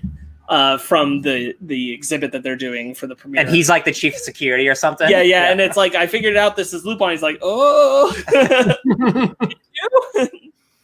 Then Zenigata runs it. Oh, God, I just love I cannot tell you how many times I had the dumbest smile on my face when I was watching it. If I had to compare this to something, it was probably now Dragon Ball Z Broly, that was a different smile. That was a oh yeah smile. Whereas this one's like, man, this is just great. This is just fun. It's like it's just like radiating positivity and fun. Yeah, because when I was watching, I was like, man, I miss Indiana Jones style. Let's solve the mystery together. Like, let's figure out how. There are 2 keys. You need 2 keys to open this set. I was like, this has a timer, or else this thing's gonna explode and it's gonna destroy the diary. Shit, we gotta hurry up. Just like putting the clues together and seeing everything intertwine, and then getting like when Goemon needs to use his sword to build the bridge, and everyone's just like looking at him. He's like, I'm not doing anything. What are you talking about? Yeah. You know what's an interesting joke, or it might not even meant to be a joke, but when Lupin makes who makes fun of her for having the same name as her mom? Oh, that's definitely a joke he doesn't understand he's making, because he's making fun of himself. Yeah, he's like, that's not very original. Yeah, being the third. Yeah, exactly. Thanks, Lupin the third. And he's like, and she's like, yeah, all the women in my family are named Letitia. Yeah, that's pretty lazy if you ask me. Right. Yeah, I just I love that it's an anime adventure film where because only in this style can you get him slicing the bus in half and it rolling on both sides for a time. It's like get Lupin in the car. I'm like, man, that's just good stuff. Yeah, that's just such good eye candy. I can't. It's just a lot of fun to watch. It's a visual treat. But it's also like just really fun to listen to and watch. Like, it's not just a good looking movie. Because if it was just like the best looking animated movie, then I'd be like, okay, like I would pop this on just to watch it. But like the fact that it's also just like another good Lupin adventure, it's like, oh baby, this is a winner. Yeah, you can't go wrong with this one. Absolutely. Megan, who's not usually a big fan of anime, watched it with us, and she's never watched a Lupin thing before, but she really enjoyed this one. Totally for her it did work, and she really enjoyed the adventure of it. It's good easy watching. Like, it's not again, like there's not necessarily a whole lot of new stuff here for adventure films or for Lupin fans, but it's still really good. It's top-notch quality for what it is. I guess that's really all we have to say about it. Yeah. I mean, if you're listening to this and you haven't seen it, like, watch this movie, you guys. Like, it's for real. Like, it might be, for me, the best looking 3D animated movie I've ever seen in my life. Like, I think it is so stunning in every frame. Like, they're like next to Tintin. Like, I don't know what animated movies like goes this hard, and it's like, oh, holy shit, man, they really did it. The environments are a really interesting thing, where like there's this blend of like something that looks close to realism, but it's still so distinctly animated. And like the clothes are so detailed. It's like some of the stuff almost looks real, and some like there was like baby hands at one point. I'm like, that just looks like a baby hand. It's good shit. Yeah. Okay, let's rate it. Ben, what would you give it? Give it a 10. Cool. God, this movie is just so damn good. I mean, yeah, the story isn't the best thing in the world, but I didn't care. The animation is just gorgeous, and I can easily get past the problems I had with the dub in the first 10 minutes because later on they're on a caper, and I'm so invested. And I have such a great time with it. So yeah, this is the 10. Ryan, I'm gonna give it a 9.5. I don't even know why I don't want to give it a 10. The story again, like it's not super new, but in terms of being like a sight for sore eyes, I'm like, hell yeah, baby! I'll give it 9.5. Sparks. I'm also at 9.5. I would basically call it a perfect Lupin adventure, which almost would give it the 10. But for what it is, I do wish that, like, at this point, being more familiar with the Lupin franchise, I'm like, we could have done something a little more nuanced with the villain. We could have done something a little more nuanced with the story, but I'm not upset about it. It just takes it out of that absolute top tier for me, but it's real close. Some of the people who are familiar with Lupin that I talked to on Twitter, they're saying, like, they thought it was fine from a story perspective. They thought it was gorgeous, but like for the story, it's like, yep, it's another one of those. And I'm like, if I'm super into it, I'd feel that way, but I'm not. Yeah. Because it's been. Sorry, no, you no. I am with Sparks and Ryan. I'm saying a 9.5. Watch us start the year with the highest rated movie of the year. All right. That'll do it for the main topic, Lupin the Third. So now let's move into our book club. Did you have a last thought on Lupin that you were going to say? Pretty much my last thing on Lupin was that it's been a while. It's been a few months since I saw any Lupin media, which was Castle of Cagliostro, and I thought that was amazing. And going back into the universe with Lupin and the gang, I just was happy, and I could not stop smiling. I have a live audience. I have a theme for book club as well. Here we go. The Fic Nerd Book Club.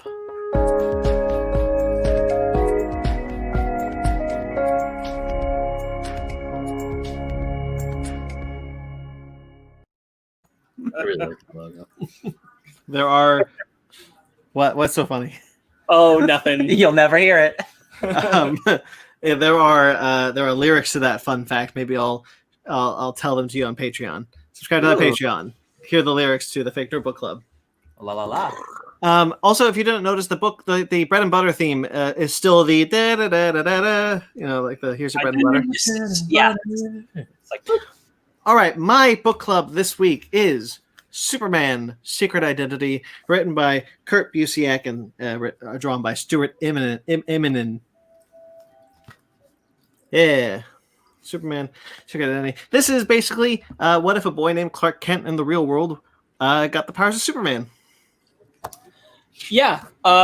So this is he's coming at this from an idea that he had when Crisis on Infinite Earths was coming out, which was all about a Superboy story that ended there. 2004. That was conceptually this idea, and then it ballooned for him into this. He wanted it to just be the story of that character, and then he turned it into his own work of what if this person with these things happened. This is a really unique book and a really unique take to a quasi-Superman story. Because it's basically kind of telling like a Superman origin, but like through a weird lens of like the world knowing who Superman already is. Right. It is a weird book. And you're Superman, but you're Superman because Superman exists. Yeah. And so it's just easier to pretend to be him. Yeah. Mm-hmm. And it is an interesting way to present that. And his name's Clark Kent because Clark his Kent's parents thought that was funny because their last names were Kent and they lived in Kansas. They were Superman fans. Yeah. And then you get to Lois and Lois meets him. But I'm grateful that it wasn't like a 1-for-1 Lois Lane. It's Lois who they set up with a Clark Kent because a lot of other people think it's funny.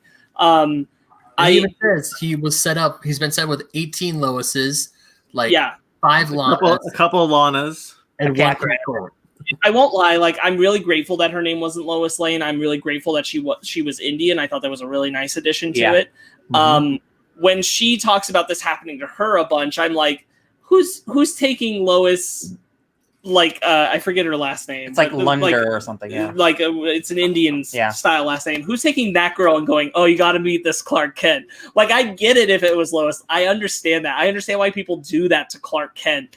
I still think like even the number he lists is like that's a little much, but every now and then like the amount of joking he gets at the expense of the name once he gets past school feels a little like, I mean, come on, But beyond that, I really think that the story works overall. Yeah. I honestly, one of my favorite, I think some of my favorite stuff is in the early stage when he makes the decision to not have his big coming out and to remain hidden. Mm-hmm. And I really love the way that comes together. The art is gorgeous. Stuart Immonen has been a god for 25 years. Yeah, absolutely. And it's no different here. I think that where this book excels is just how well. Yeah. Splash page. There's so many gorgeous splash pages and so many gorgeous just large panels. This book excels in telling the story from his perspective of all these character considerations he takes in, how much they cover by jumping the decades they do. When he's captured by the government, all the things he does to avoid what this reminds me of Spider-Man life stories, but not from his perspective, from somebody else's perspective. Yeah because it's going through the decades of living with these characters and stuff like that. Absolutely I think that's a very fair comparison. I go ahead, Ryan. No, I've talked to you. It's your book club. You talk more. I picked this mainly because Kurt Busiek just finished his his Batman Dark Knight series, which is the same concept but with Batman. Mm-hmm. Oh, cool. And I had this been on my shelf for a while. And I was considering picking it up, so I was like, well, I'll read this and see how I like it. And I really enjoyed this. I really love how it jumps to the decades, how we don't really know how he got his powers. It's never quite explained that well. How he comes out to Lois is such a great moment. Yeah.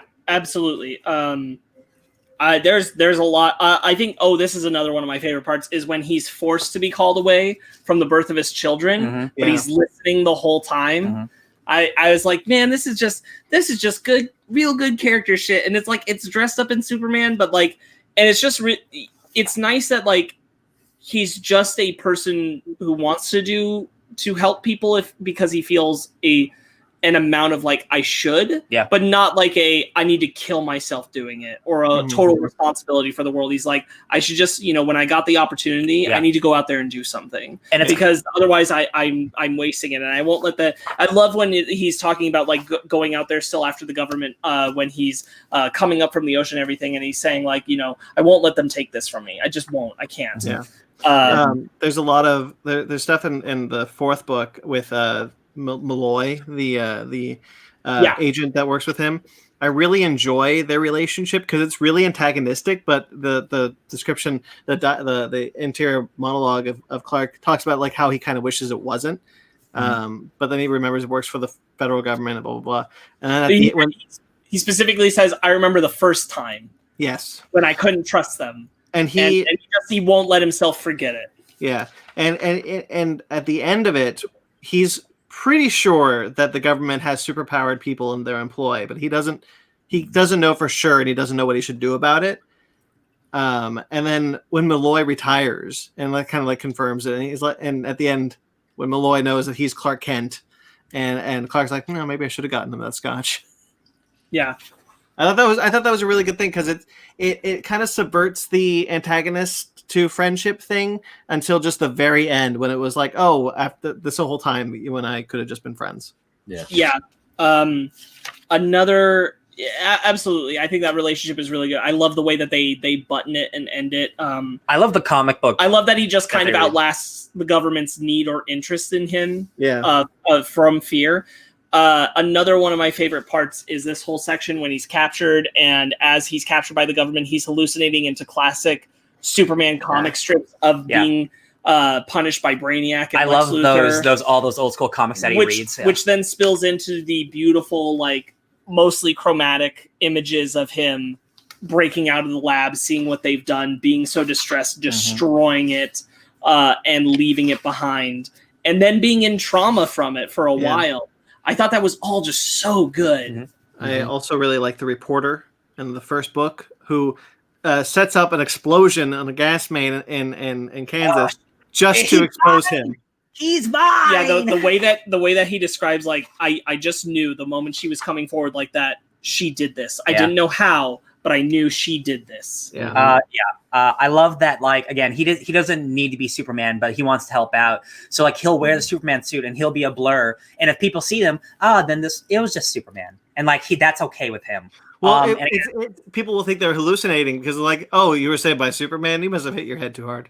Oh, okay, yeah. It's so. I think that's the most fascinating part. Is it's this guy who doesn't idolize Superman. He doesn't really like consider much about him. From what we can tell, he's never even read a comic. Not really. Yeah. And he's doing it because he's like, it's easier for them to not find him because it seems like a joke. Yeah. And it's the easiest way to hide in plain sight, because who would just suspect the boy named Clark Kent, who's a writer, is also Superman? It seems to remain that way even into the future, when we know that there are superheroes now that extended from the government program that was tracking him. The idea that there doesn't seem to be like, oh, there was a Superman, like we had a real Superman saving us. Yeah. There seems to be like he remained a secret up until heroes were found out. Yeah, even then, like, it doesn't seem like they're 100% convinced the wider world that Superman was real for a time. Yeah. It's weird. He even talks about his book, how he left himself and his daughters out of it. Yeah. I love the way that he talks about watching sunsets as he's aging. Yeah. How much that means to him, and how that buttons into the finale. The finale is super strong when it takes us way forward, when he's white haired and everything. Him flying with the kids is, I thought. The way that the daughters come about is really great too, revealing their powers. Them deciding to leave it up to their conjecture. This is 1,000,000% Bruce Timm, right? Yes. Oh yeah, he's definitely going for that style. He's changing styles panel by panel as he goes through that. Yeah. It's aging up through Superman looks, because like it's very like the very first one where he's like the boy. I don't even think that's a Superman style. That's like an old comic strip style from the 30s. Yeah. That was more like the Dennis the Menace kind of look in his face. I don't even think that's necessarily a Superman style. And then it's like the classic Superman. Then it ages up into like the 80s, and then it turns into the Bruce Timm look. Yeah. But you're right. It absolutely is like progressing through those images for the decades. Him looking at the sunset at the last couple pages, and then flying to get to the next sunset, I think was really great. I agree. I really just love Bill Murray Superman here at the end. I think he looks really great. I love Christopher Reeve Superman before that, because it is clearly both of those people. Yeah. I think the Christopher Reeve one, it was intentional. The Bill Murray one is just kind of coincidental. Tell me that one panel doesn't look just like Bill Murray. It's just funny. That is Bill Murray as Superman. He is getting weaker as he ages. The powers are fading as he gets older, which was not something that Superman does. He even tries to recharge himself with the sun. Doesn't work. Yeah, he just got a really intense tan. Yeah. There's also like he's like he has no answers, so there's no answers in the book for it, but he's like, it's really bizarre that I can punch through steel and I can get knocked through fire and nothing hurts me, but a needle can pierce my skin and draw my blood. Oh man. I'm glad that like the mystery of how he got his powers is never revealed, because it's not important to the book. Me too. It's not the point relevant. of the book. Right. I'm so glad there wasn't like, it was me. This was an experiment. They throw out an explanation of like, it could have been this. But it's never seen as like the definitive thing. It could be like, if you want the explanation, well, there is an explanation to what it could be. How the daughters reveal themselves is great. Yes. That's my favorite part of the book. Great. And they're all excited. Like, we didn't know how we could tell you. And like, he knew it was the tornado, right? It's like, yeah, let's go tell your mom. Yeah. After the tornado, he's like, I hear laughter up there. It sounds like my daughters. And I just imagine, like, it's not there, but I imagine just like a yeah. And he's like, what are you doing? What are you doing? It's a really great moment when they save the train together, and they're just like, hey, Dad, cool that we all have superpowers, right? And it's amazing that this is a book that Superman's not even really in it. Really. No, not really. It's just about a dude who has superpowers, but the influence and impact Superman has on the world changes everything about this book and who like the person becomes, right? Like that just shows how powerful Superman as a character is. But again, like it is so funny because like he's not personally really connected to not Superman. at all. No, like he's not. It just kind of is a weird happenstance that he ends up like kind of blending into the man to the hero, but he doesn't idolize him. He's a far cry away from Clark as a person in the sense that this Clark Kent is a character who loves his privacy, loves his isolation, which is not something that Clark Kent is like in the main comics. Yeah. They do not share that character trait in common. This is very different. I mean, it's called secret identity. Right, yeah. It's a very different idea of who he could have been, who he is. And it's just it is what a weird take to have it be that he is Superman because that is the easiest way for him to get away with being a hero. Yeah. And that's the most convenient way to run all that. I'm sorry, you might want to still. He talks about it when he gives the explanation of it could have been the meteor that fell to Earth around my birthday or when I was born, and because of all the jokes, I just imagined the powers of Superman and I gave them to myself. And he's woke up in the air one day. Yeah.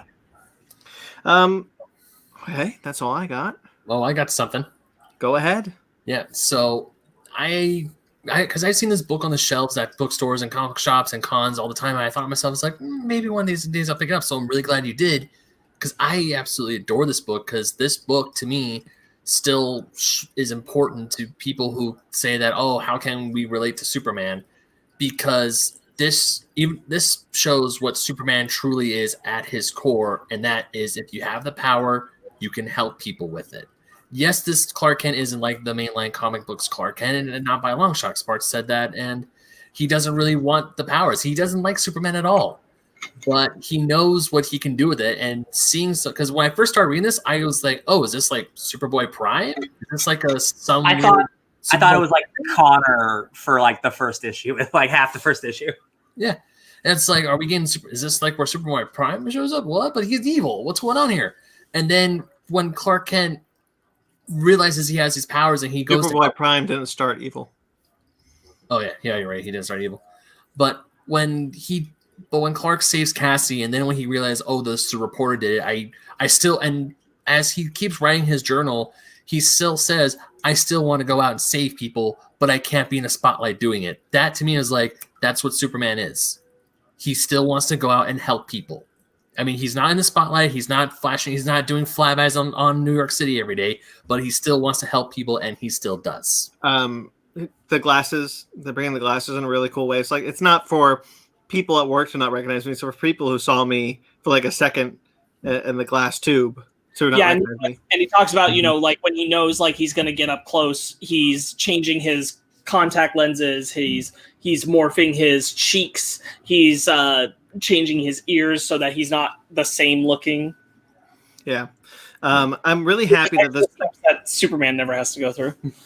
I'm really happy that this didn't use his villains. So like there's no Lex Luthor in this. Nope. No, that would have been it works because of this simple concept of like you have like the one big ask, and this is why I say like the lowest one almost pushes it too far, but it just rides that line. But like you have the one big ask of like, can you believe that a guy who's also named Clark Kent in Kansas, who gets joked about for being like Superman, actually gets powers like Superman and can be Superman? And that's your big ask, and you have to buy that. And anything past that would have been too far. Yeah. Can you also buy that there's a Lex Luthor? No, I can't. then you're just a different version of the DC origin. Yeah. But this lands outside of the multiverse in a sense. I mean, you could still say it's part of the multiverse, but it doesn't feel like it's just intrinsically like this is how Clark Kent became like this. This feels wholly like his own character, his own person who has ties to Superman, but they don't feel as core and intrinsic. He what is far more important, what is most engaging about this character is he is a human being with powers. Yeah. That is the thing that separates him so far away from Superman, makes this feel so far away from being a real Superman story. Right. And that's why it's so special on its own. Okay. Anything else you guys want to add, or should we get out of here? No, it's great. Get out of here. Good. All right. Glad you all liked it. I liked it. Sparks, it's your turn next week. It is my turn. What do you got? Well, I feel like we all kind of got to read something right now, and it's Vision by Tom King. So we're all reading Vision by Tom King next week. Guess what? I forgot to mention at the beginning of the episode, but I read all 12 issues in one night, right before WandaVision.